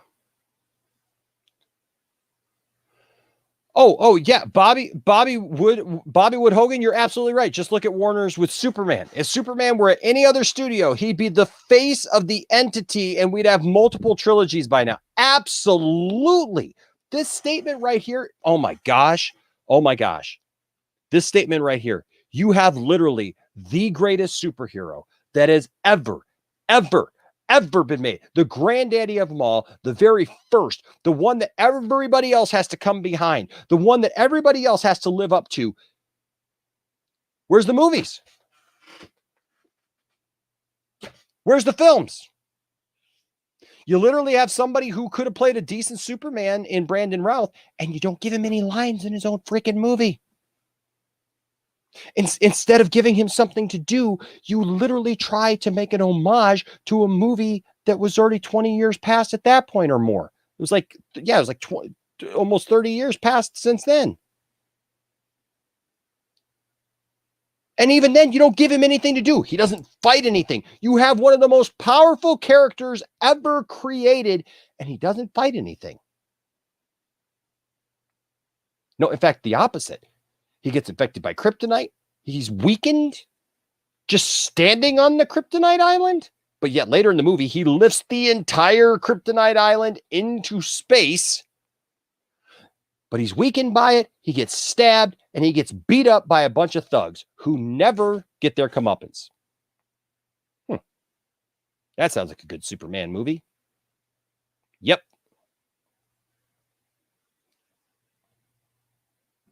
To give him an illegitimate son and a woman that he can't be with because the father figure to his son is a good guy. Way to go, Warner Brothers. Way to go, Bryan Singer. You put it in development hell for God knows how long with the stupid Superman Lives thing. And when what's his name? Tries to write a good film for you about the death and return of Superman. You go, no, we don't want that. No, we want a giant spider. We go, like we talked about earlier. That's what we want. We want to make it weird. Have you seen some of the pre-production stuff for Superman Lives? Glowing electronic suit. Weird cod pieces. Yep.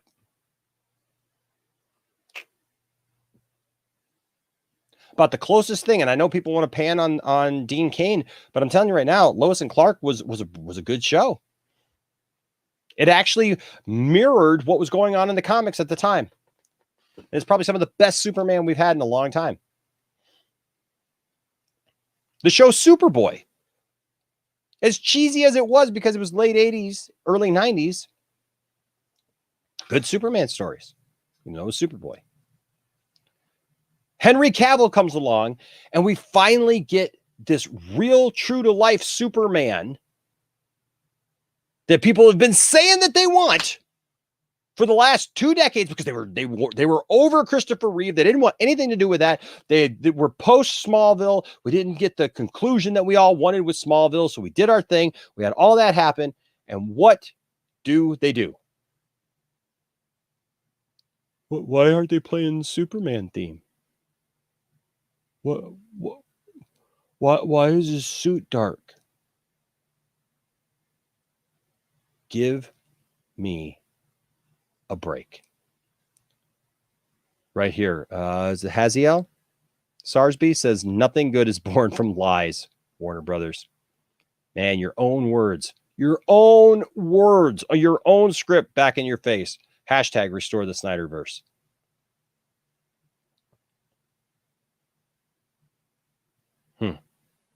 This is the thing. This is it right here. And this, I am going to make this t-shirt for the channel, is that the DCEU doesn't need a reboot. Warner Brothers needs a reboot. Hashtag Hamada's got to go.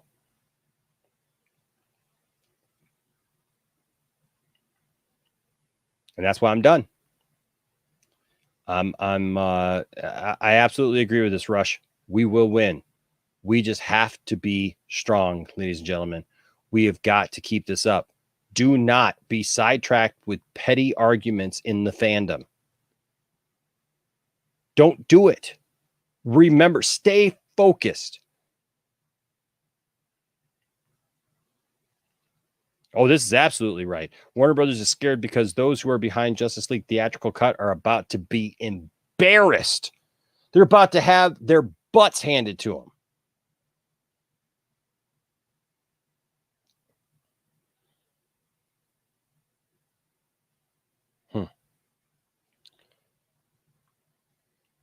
We got to stand together, folks. I stand with Ray and my nerd family. I stand with you. Get Hamada out of there? Absolutely. These faces will be exposed. Yes, Bobby Woodhogan. That's why we started Henry Cavill's Superman campaign. We've literally been forced into begging for a Superman movie when audiences are crying for it, and Henry wants to keep on playing the part. Thank you. What the heck is wrong with you, Warner Brothers?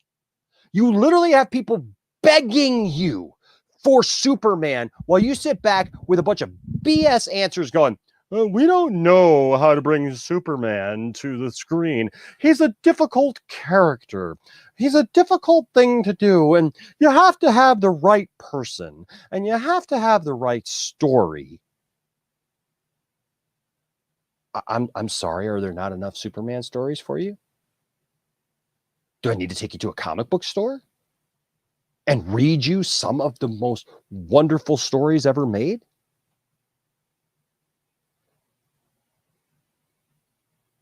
Did you know that Superman has an awesome rogues gallery? I've heard people say for a few years now, Superman's rogues gallery is not as good as others. I mean, like compared to Batman, he doesn't have such a great rogues gallery. So it's hard to pit him against somebody. Are you freaking kidding me? Have you ever thought about going down the list of characters? And yet, you know, yeah, I'll give you Batman has probably the best rogue gallery of any character. But you're going to tell me you could find rogues for Ant-Man and the Wasp, but you can't find the right rogue. You can't find the right villain for a Superman movie. Even Superman Returns, the motivation for Lex Luthor, seriously, he knows where Superman's Fortress of Solitude is. He has the technology of the crystals, which would have been a great tie-in. And what's he want to do? He wants to create a kryptonite island that's a nightmare scape that nobody would ever live on, and destroy half of the country of the United States and part of Canada and probably some of South America. And that's his motivation because he's going to sell that? What? Are you kidding me? How does that even freaking make any sense? Bobby Wood Hogan, you are so right. We're begging for a Superman story. There are so many people making good Superman stories. This is what I'm trying to tell you, folks. We cannot settle for all this second best. That's why, like, I know that some of you got mad at me when I reacted to Luke Skywalker being on The Mandalorian, because I was excited to see Luke Skywalker. I loved it as long as he kept that hood up. It was awesome. It was awesome. It was awesome. I knew it was Luke. I could feel it. It was awesome. I was loving it. And he takes off his thing, and like, there's literally people doing deep fakes that look better. How is that? Why should we settle for that? I've heard so many people go, I didn't care just as long as it was Luke Skywalker. You should care. You should care, because what have I heard people saying? Well, Luke Skywalker is my hero. I don't like the way that they treated him. Yet you're fine with the character being portrayed in a less than stellar way, when literally people can do it better in their basement. It's like Henry Cavill's lip, for God's sake. You know how many deep fakes that people have done since Justice League? And they look good. And they've restored it. And he looks actually like Superman. He actually has an upper lip, and he doesn't look like Fire Marshal Bob. You know, Superman coming out here, hey kids, let me show you something. I got some heat vision. Literally some guy in his basement, his mom's basement, going, I can make it better. And they do. We're begging. They literally have us on our hands and knees begging for a good Superman movie. And we've settled. And that's where we were with Justice League, until some people finally started standing up and going, no. Nope. Ain't going to do it. Ain't going to let that fly anymore. We're going to do this thing. We're going to stand up for what we know is right. We're going to stand up for Zack Snyder. We're going to stand up for his vision. We're going to see it through. And I don't know about you, but I'm not ready to end at put a beard on the guy. Like anything but what we saw. Good God. Rasha says, I really feel as if we're joining him in the sun and we're about to accomplish wonders. Zack Snyder's Justice League will blow the F up. The Daniel says, hey, Enash, what going on? Why the long face about this, why the long face, what this about Superman? I just popped in here. Dude, there's so much, man. We've covered already. It's been an hour and 48 minutes. I didn't even mean for it to go this long, but basically the bottom line is this, Daniel, and everybody else. Don't settle. Yeah, Toyman alone could be an epic movie. Exactly. Henry Cavill is iconic as Superman. And he says, and I was raised on Christopher Reeve. Me too, man. I love Christopher Reeve Superman. I absolutely love Christopher Reeve Superman. But Henry Cavill is our Superman. He is iconic. You don't have to go looking for another guy when you literally have the man right there, and he wants to do it. Thank you, Cylon, for pointing that out. I appreciate that. I appreciate you guys. Get those likes up. We had people try to come in and sabotage this thing, but you know, screw that, man. We're gonna overcome. We're gonna overcome. We're gonna take this thing back. Not just the likes or whatever. We're gonna take back what's ours. Yeah, Richie. You know what? People are idiots. Yep. But you know what? It's because they're afraid. Absolutely. But we're not backing down. We're not backing down. I will not go quietly into the night.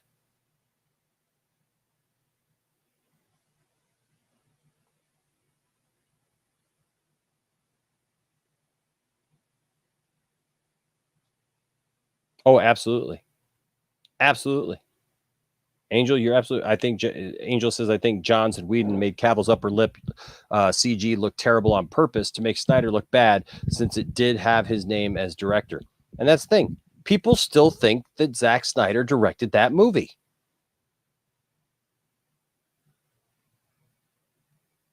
They literally still think that Zack directed that movie. It's up for us, folks. We're the ones who have to put a cork in it. Put a freaking cork in this.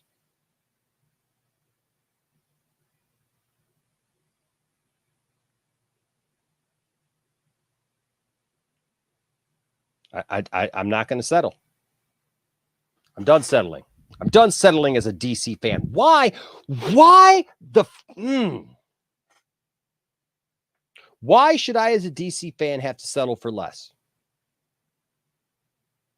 You and me have endured the mocking and the ridicule of everyone for the last, 15 years now, or however long it's been, to tell us, oh, well, DC sucks. Marvel is doing it so much better, and DC just sucks. And it's not because DC sucks, because DC has some of the most iconic characters ever imagined. Ever. It doesn't get better than Superman. It doesn't get better than Wonder Woman. Now you got all these people griping and complaining about, did you see that picture that Zack had? That's why Zack sucks. He's got Wonder Woman holding heads. Wonder Woman wins with love. She doesn't cut off heads. Did you see Film Gob's video? He literally documented every time she's cut off a head. It's a lot. In comics, in cartoons, in media. Wonder Woman has a thing for cutting off heads because she's a freaking warrior princess. You tell me what makes more sense. That Wonder Woman has been chasing Ares down through time in the 2,000 years that she's been alive. Or, Wonder Woman came around and fell in love right away. And hasn't fought any more wars. And she hates guns. I think that's hilarious. I shared it on Dave Pena's show. Wonder Woman hates guns, huh? Okay. Did you know the Amazonians literally had a contest that was called Bullets and Bracelets? And you know what happens in Bullets and Bracelets? Go watch. It's on HBO Max right now. Go watch season 3, episode 1 of the Wonder Woman TV show with Linda Carter. Wonder Woman, before she's able to come back to the world of men, because in the first 2 seasons she'd been in the world of men during World War II, and she went back to Themyscira. And so now it was calling for her to go back again. And to be the one to go, somebody challenged her. It was a friendly challenge. But somebody had to challenge. Somebody challenged her, and they had bullets and bracelets. They literally get 2 revolvers, go back, and one person shoots, and the other person blocks with bracelets. And yet in this movie, look, and I've been positive of this movie. And Anna, if you're still here, I've been positive of this movie. But there's those things acting like, like Wonder Woman doesn't want to hurt anybody. Wonder Woman doesn't hurt people. It's the whole thing. Like, Batman doesn't kill people. You can see the freaking influence going on here. We win with love. We overcome with hugs and kisses and puppies. It's not Wonder Woman. Wonder Woman literally freaking cuts heads off. I mean, literally cuts villains' heads off or snaps their necks because she's freaking Wonder Woman. She's a warrior goddess. It's what she does. And anybody who says any different, you don't know Wonder Woman. So get out of the room or educate yourself. I don't know what to tell people who come at me all the time with this garbage about the characters that I love, that I know. Seriously, with the characters that I know and love, and people try to tell me what my characters should be, what the characters that I love should be. We've had to deal with that for too long, ladies and gentlemen. For too long, we've had to deal with that crap happening to our characters in DC. You know, Warner Brothers has not gotten it together. You got something like 89 Batman, which is classic. It's iconic. Then you get something, yes, admittedly so, it was a little strange, a little out there with Batman Returns. And you know what? I like Batman Forever. It was getting a little weird in spots, but I like Batman Forever. And then you go full Clooney. You got the Bat credit card. What year are we in during that? I mean, that is the 90s. It's not the 60s. He's got the Bat credit card. He's got Bat skates. There's all the puns. There's a bunch of ridiculous stuff. You literally take an amazing character like Bane, who was one of the people who had the opportunity to actually take Batman out and down in the Nightfall series, and you make him a mindless idiot. Cylon, I love you. I love you. I love you, Cylon. I feel like that should be a t-shirt too, Goober. Never go full Clooney. No, look. Baby. It's true though. The more I get of you, the stranger it feels, yeah. And now that your rose is in bloom, yeah, just is what it is, you know. Here's the thing, Gavin. The TV show, look, you got to remember it was made in the 70s, right? It's cheesy. It's not going to be, you know, current, but you know, it's fun. It's like anything. I love watching the 66 Batman. Or 68 Batman, whatever, 66, 68, whatever. I got to meet Adam West and Burt Ward, man. I got to talk to him. It was awesome. And I can appreciate that for what it is. It's fun. But don't try to tell me that that's the only version of these characters that can exist. Are you serious? I absolutely adore Christopher Reeve. He looks like Superman stepped right out of the comic book. But you're going to tell me that's all that can ever exist? That's where we're at. That's all that can ever happen. If anyone says different and they don't know women, period. No pun intended. I get you. That's even worse. Xavier, you know, I said puppies, I'm dead. But seriously, that's where we're at with this. I don't ever want to go full Clooney again. I don't want to get to that point.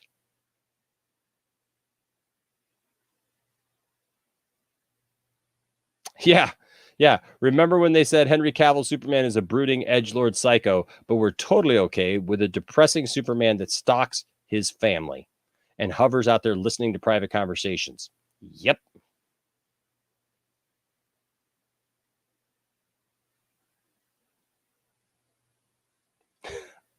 All right, I'm writing that down.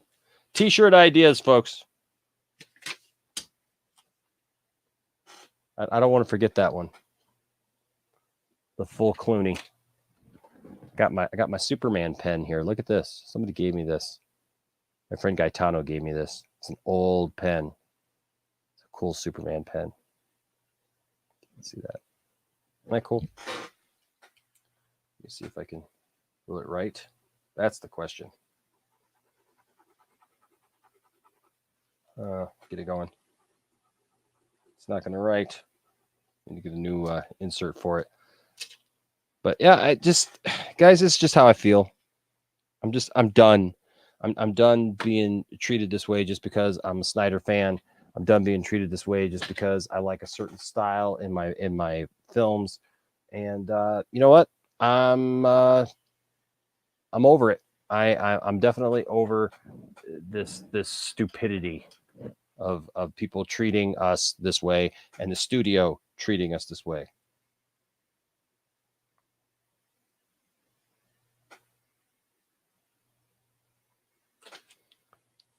Got it. Yeah, you know what? I'm right there with you, Cylon. I sometimes do miss the silliness of old TV shows. I absolutely do. You know? But it's like we can have it is wholesome and uplifting, but like we can have everything. We can have different things, you know? Thank you, Pierre. It is 6:03 in the morning. I'm sorry, I don't usually start my stream at 4 a.m. Usually, you know, I just didn't think I was going to. I did my 2 cents on nonsense thing until, like midnight. And yeah, reboot WB. That's the other t-shirt, right? DCEU doesn't need a reboot.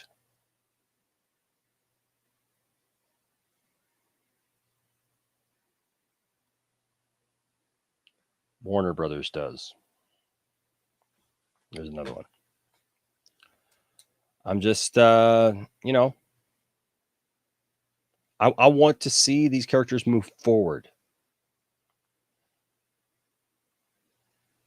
Gavin says, I bought the 1960s Batman TV show DVD like you told me to, Enosh. Oh, did you? Did you enjoy it? I like it. I like it. It's fun. It's cheesy. It is fun. Yeah, that credit card, never leave the cave without it. Oh, that Batmobile? I've got hold on just 1 second. Let me show you what I got. I'll show you what I got. Show you my love for things in the past. Even.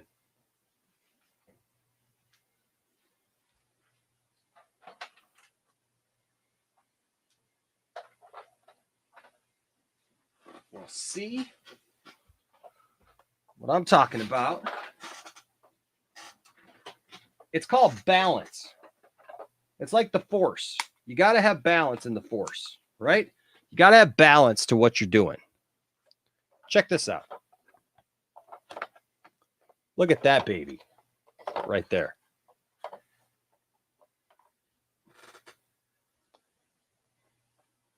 That's classic. That's class right there, baby. You're not going to see that again. This is iconic. This is from a time period, man, you see this. I've sat in one of these. In a remade version of this, I've sat in this. It's fabulous. It's amazing. I had to get it. I got a smaller version of this too, and I got a little matchbox of this as well because it's classic. But I also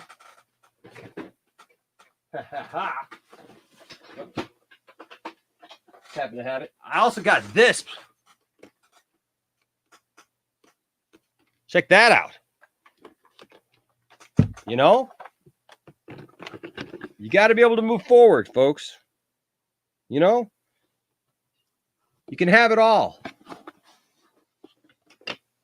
There's some guns on that. Heck yeah, there is. I love it. I love it all.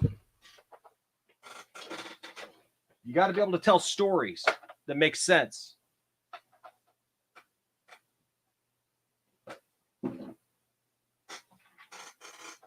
That's all I'm saying. Got to be able to tell stories. So, heck yeah, I want it all, and we can have it all. But we've got to keep our voice up. That's it. We've got to keep our voice up. Don't go quietly into the night. Gavin says, I haven't seen you in a while. Did you and Tiff and the kids have a good Christmas and New Year? We sure did, man. We sure did. I appreciate that. We definitely had a great Christmas and a great New Year. And I'm looking forward to seeing what this new year entails, what it's going to bring. I think it's going to bring some good things. Look, 2020 brought some good things if you were looking for them. I didn't think that it was going to be that great until I realized that like the blessings that we had. Enosh, when are the Zack Snyder Justice League toys coming out? I don't know. I went today and I tried to go to GameStop and some other places. There aren't any item numbers on any of those lists that came out. If anybody ever sees a list with some item numbers on it, or if you see something that talks about like where some of these exclusives are, because there's a few exclusives. I got to get that Dark Side. I got to get that Steppenwolf. I got the other Steppenwolf. There was a Build-A-Figure. I want that freaking 10-inch Steppenwolf. I want that freaking 10-inch Dark Side. That is freaking amazing.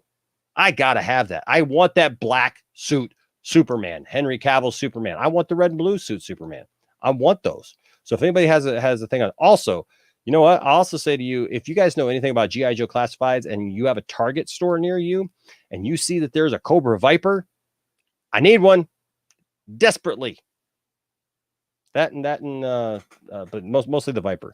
But I need you guys out there looking for me, because Target sucks with the ordering, man. When they put those up for pre-order a few months ago, and they were all gone in 30 seconds. All the pre-orders gone. So I got some fun stuff coming up, guys. Some fun interviews and stuff, but I want you guys to know that now's the time. No slowing down. Don't you dare slow down. And all of you who've been fighting, all this infighting, pointing fingers at people, saying, calling people names and worried about all this stuff with different, YouTubers and people, whatever. And you don't like it that this person knows Zack Snyder, or that person knows Zack Snyder, or this person had whoever on their, stop all that. Stop it. I didn't think I'd ever have Ray Fisher on my channel. I didn't know Ray Fisher. I didn't have a connection with Ray Fisher. It happened because good things happen if you just tell the truth, if you just press on and you do your thing. Stop trying to be something you're not. Just do what you do. Be the best at what you do. I told a good friend of mine this not too long ago. You don't have to be first. You got to be good at what you do.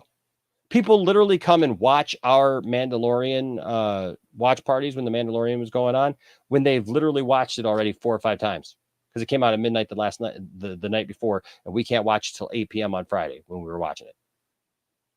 People didn't come because we're the first. People came because they wanted to experience it with us, and we love that about you guys. But all these people trying to get a scoop, trying to be, the coolest thing.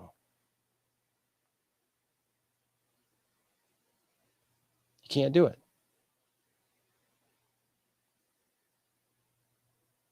Just can't do it.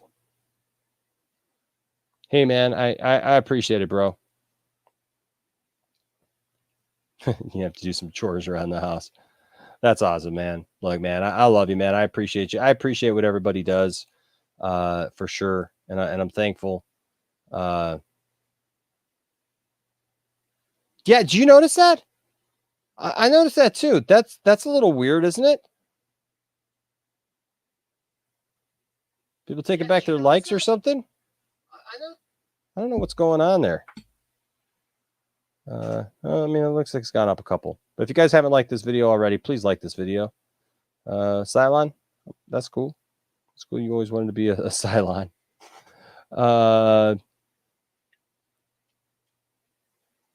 Drav Walker says, Enash, I'd love to compare my toys to yours, but as big kids, we don't call them toys. We call them figurines.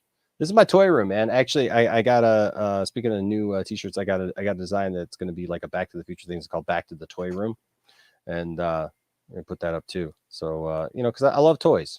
Goober, I am looking for the Cobra Viper and and what's his name? Firefly. Those are the 2 figures that I'm looking for. And I can show you the G.I. Joe classifieds. I can show you all if you guys want to see them. The problem is there's like all these scalpers out here who are literally they're waiting when the store opens, for God's sake. And it's ridiculous. It's so over the top at this point. They're literally waiting when the store opens, and you can't get anything.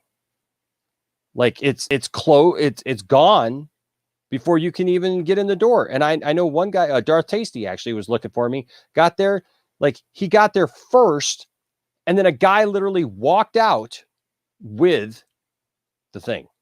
He saw the guy had 2 of them. This is one of the things I'm looking for right here.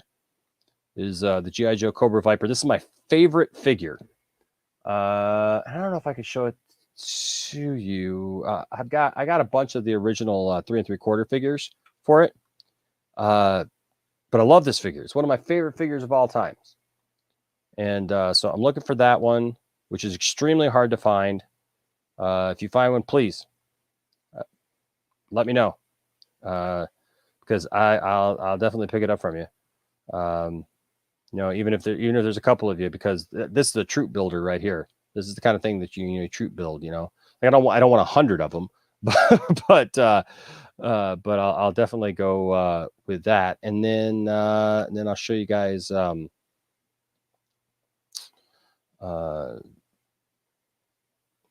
other guy that I'm looking for is Firefly, and that's this guy right here.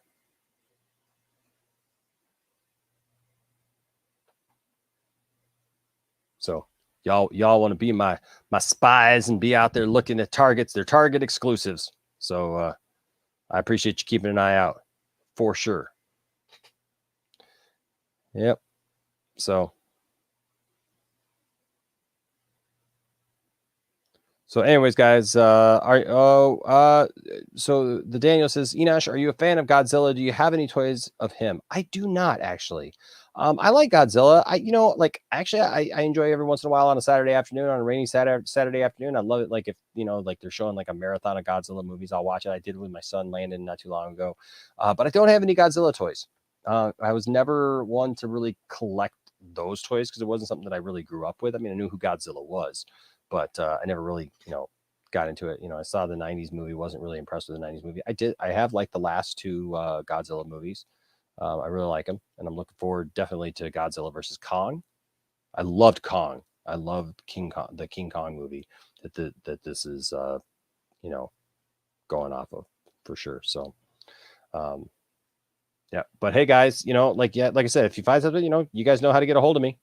My social media, hit me up, man. I got my phone all the time. It goes bing, there it is.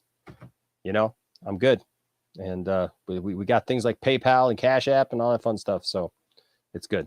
But anyways, guys, that's my take today.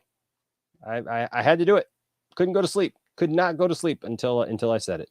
Thanks to everybody who came in tonight. Thank you to our new members. I will get you added to the list. I appreciate you so much. You guys don't even know. Thank you guys. Thank you to everyone here on this list. Actually, and to the Patreon supporters, thank you. And to everyone who gives super chats, you guys are awesome. So here's what I'm going to do. Oops. I got to take that out. All right. Here's what I'm going to do. Saturday, we are going to have a members and Patreon only stream for all the members and Patreon supporters. So if you want to be a part of that, hey, jump on in there. You can get on the Patreon for as little as $1. And I think memberships start at $1.99. And, they got all different levels of that and stuff, whatever you can do. Like nobody's ever expected to give, whatever.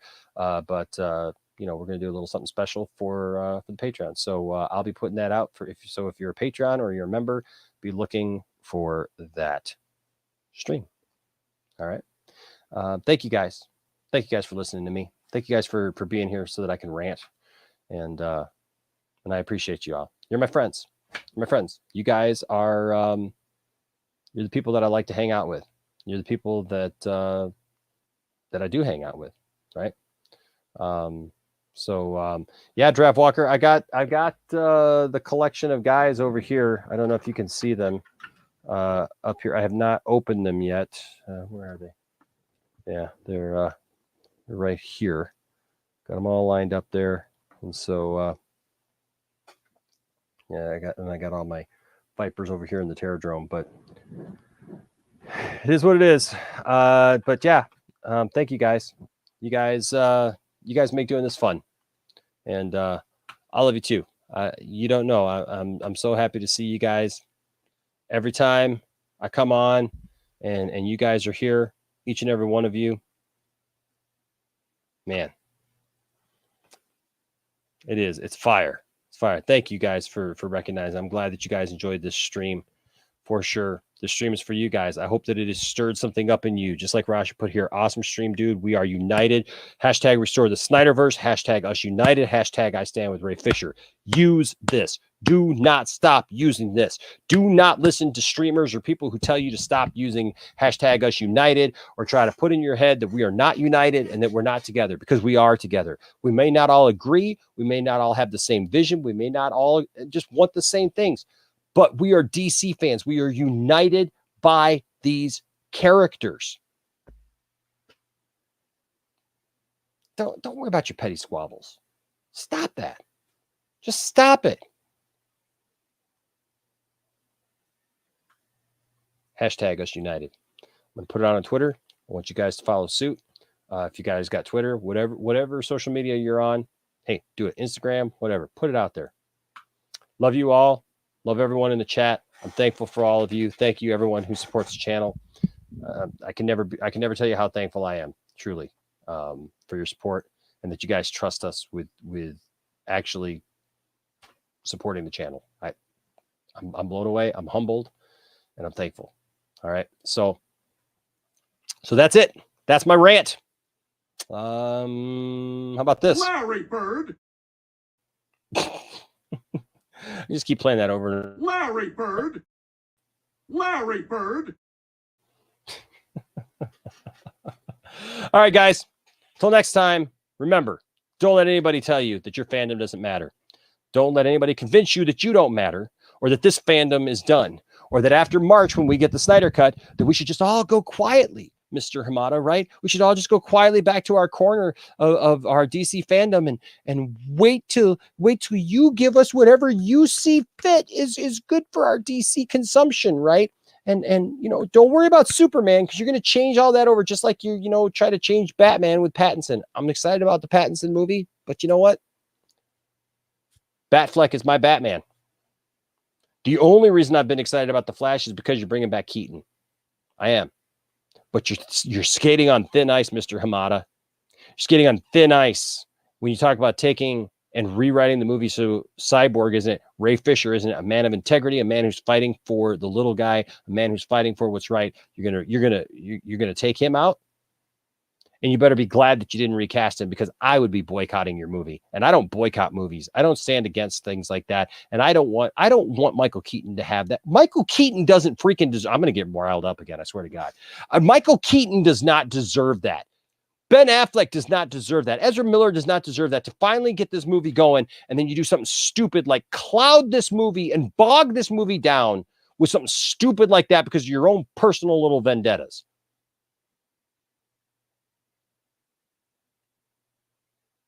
Yeah, you're the president of DC Films. Way to go. Way to lead by example. Way to care about the people who work under you. Yeah, Toby Emmerich needs to go too. They just need to completely wipe them all out. Rasha, I agree with you. I can't in good conscience support the Flash movie when the original director was pushed out. Well, the director is one thing.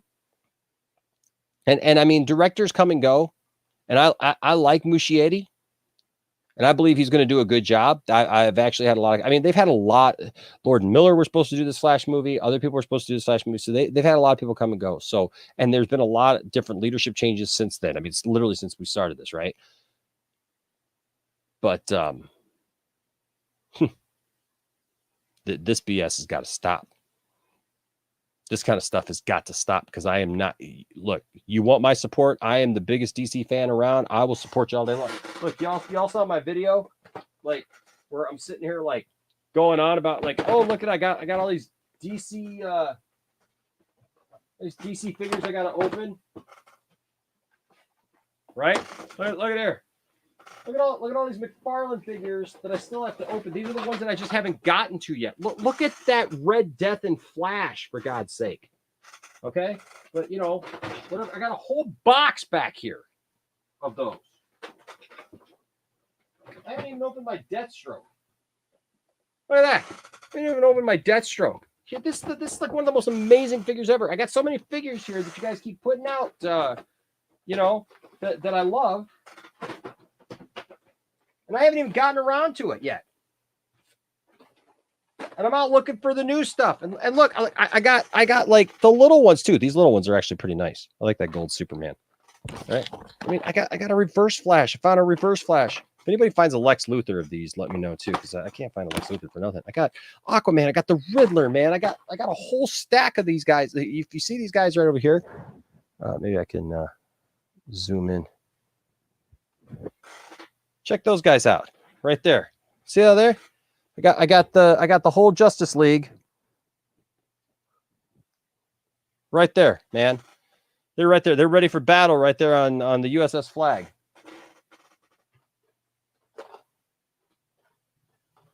I want good stories, folks. Look at that Batman. It's based on the Thomas Wayne Batman. Cool little figure, right? These are cool figures. These are cool things. I want to be able to enjoy my DC properties.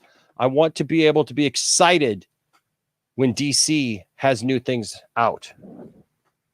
Don't ruin it for me. You know? Don't ruin it for me. Warner Brothers. Let me be able to enjoy these things.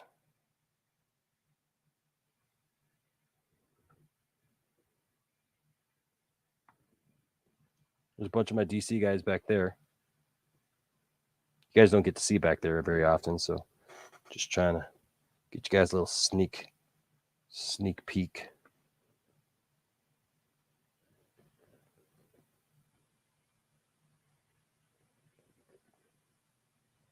I love DC, folks. I love DC. I'm passionate. I am passionate about this. This is the real deal. This isn't a clout chasing game for me. This is my life. This is what I love. People say, "Well, how do you know so much about this stuff, Enash?" Because this is my life. This is what I'm freaking all about. Come on. This is what I spent my life like learning and reading about and all this stuff, and people want to come at me like I don't know what I'm talking about. Like, get back. Just get back with that. I think I need to do a room tour for you guys sometimes. Raja says, I'm leaning so close to my screen, LOL. No, I don't think that they hate Superman because he's not profitable, because he is profitable. They could make profit right now. But yeah.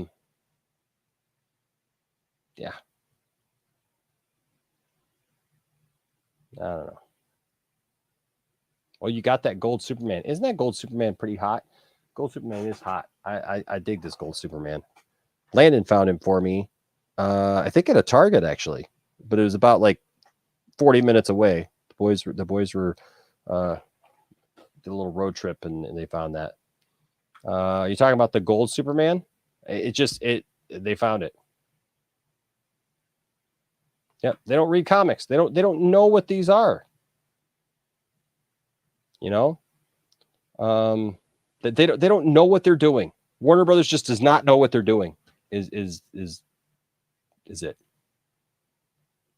And so, you know, yeah, I didn't get the whole collection of the dark metal stuff because some of the stuff is a little weird, and you know, it's just not my thing. But I mean, a lot of Batman stuff right now, and like that. If I have a complaint about McFarlane toys, it's that. A lot of Batman stuff, not enough stuff. You know, I actually keep my comics upstairs in my closet. Yep. I don't have them here, so. Yep. So you guys don't even see like all the magic that's going on in this room. That's what Anthony from ACS Universe was trying to say. Like him and Wonder Meg. Like if you see this room, it's you just come across stuff and you're like, oh, I didn't even see that the first time. What? Where's that? What's that? Huh? What's going on? Where'd that come from? Trust me, This room is fun. It's like Disneyland. You should have saw the guys when they came in here. They were literally had their cameras out and taking pictures. So I'm right there with you, man. I'm right there with you. Oh man. Well, I'm glad that you're sober, brother. I saw the first part about being addicted to toys and superheroes. But hey, man, I'm glad that you're doing something that's healthy for you, for sure. So, anyways, real quick, and then I got to go. What is your thoughts on BVS IMAX restoration? Heck yeah, let's do it. I said earlier, I will take anything you give me. You give me a new cut of Man of Steel from Zack Snyder, I'll be there. You give me the Batman v Superman thing, I'll be there. I will take it all. You know, so I love that even on that corner show, we had so many problems with.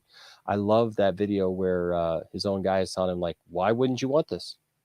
So, because it's not the original version. No, yeah, you're getting more. You're getting 2 hours more. Why wouldn't you want that? Oh, Rasha sent me something. I gotta see what Rasha sent me. What did Rasha send? Oh, nice. Yes, Rasha. Yeah, so I'll show what Rasha got. So I love that black suit Superman. I just absolutely love that black suit Superman. It's fabulous. And I have not seen this Batman yet. I saw the only other gold Batman. I got the gold Joker. And I'll show you guys this that Rasha sent me.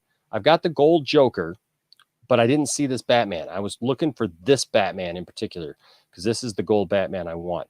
I found the one that was armored, but that armored Batman is really weird. And so so I've got the regular one, but I didn't get the gold one. I'll show you guys what Rasha sent me real quick here. Pull it up here. These are cool. You guys can see what they look like that way. Good score, Rasha. Good score indeed. I love the bearded Superman for sure. Love it. Let me see if I can. Can I? Where is it? There's that window. There's that window. Okay. Let's see what I can do here. A little bit. That's nice. That's nice. Good stuff, Rasha. Good job. Gold suit Superman. These little figures are actually nice, Like I see a lot of people hating on them. That Batman's cool. I like that Batman. Yeah, people were hating on these things at first, but I'll tell you what, they're good figures. They're good little figures. I like them. What's up, Saggy Melons? Heck yeah, I'm still on because I'm passionate about this stuff, man. I swear, man. We're gonna do this. Saggy Melon says, Enosh, I have to thank you because of your support. You helped me get Twitch affiliated. Hey, I'm so glad. Maybe you can help me get Twitch affiliated. I think I need like 20 more followers or something like that. And I can't remember what I need. There's a couple of things I need, but I can't remember what all I need on there. I'll tell you. So if you guys are watching us on Twitch, please follow us. If you're on Twitch at all, please give us a follow. It's just, let's see, for affiliate, we need 20 more followers, and we need an average of 3 viewers. So that's what we need. So hey, if you're on Twitch, help us get affiliate over there. I don't even know what all that means over there. So I appreciate it. Link is just I can get you the link. Hold on just a second. Yeah, I haven't really promoted that much, have I? So it's twitch.com /Poindexter Lounge. That's all it is. It's just /Poindexter Lounge. And here, I'll copy it. I will put it in. There we go.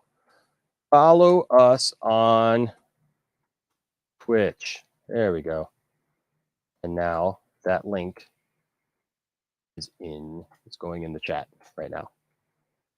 So help us get our affiliation there, so that can be done.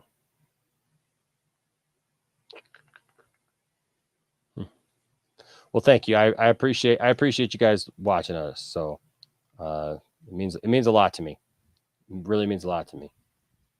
Thank you, Rasha. Look at that, Rasha. Look at that, Rasha Taylor right there from Twitch. Done. Love it. Love seeing that. Thank you, DC Talk with Extended says I'm following you on Twitch already. Enash, you're one of the good ones. Thank you. Appreciate it. Shill. You're a shill for me too, Tony. You know it. You love me. You love me. Heck yeah, you do. Yeah, that 3 viewer average is the hardest to get, man. I agree. It's like we're like 1 point something. We're like halfway there, like 1.5 or whatever. But yeah, if we just get it up, you know. Anthony says done. Awesome. Thank you so much, Anthony. Look at Anthony right there. Yeah, you know, it's literally like I don't know what I got to do, man. Maybe I'll hook up my Nintendo and just go play some games over there or something like that. I don't play a lot of games, so but boys are actually wanting to do some streaming like that. So I might turn them loose on that and figure out a way to get Isaac and Landon and them to stream over there on Twitch. You guys can watch them. So, all right, guys. Hey, I vented, got it out of my system. Today and always, I stand with this man right here, Ray Fisher. I believe in what he's doing. If you stand with him, if you're a member of the channel, put it in the chat right now that you stand with Ray Fisher, and let's do that. All right. I'm gonna have to check, but I think with the memberships that we made tonight, I can put 2 new emoticons. And so I'm actually going to put it out to a vote. Also, look for today. If you are a member or a Patreon supporter, I will be putting out about the live stream that we will do on Saturday. Yep, there we go. Also support Dawson, because Dawson's birthday is Saturday. He's going to have a birthday stream that night. Final thing, we did have our 2 cents on nonsense tonight. So it's part of the start of season 2. So go watch that. It was a fun time. And yeah, we talked about these guys. But yeah, me and Dawson, that's my guy right there. And he's a good guy. And go support him on Saturday. It's his birthday. Go say a happy birthday to him. All right. Well, my honey's waiting upstairs. She's probably getting ready to go to work in just a little while. So I got to get up there. But hey, guys, I love you guys. I thank you so much for your support. And look, we can do this. But we got to be strong. Exactly. Well, guys, like I said, don't let anybody tell you that your fandom doesn't matter. Don't try to bring down anybody else's fandom. You just be you. Do what you do and support people and show respect. And if you do that, there'll always be a place for you here in the Poindexter Lounge. I love you guys. You are my nerd family. Stay nerdy. If you haven't already, please hit that subscribe button as well as that notification bell. And give this video a like before you leave. All right. Love you guys, and I'll see you next time.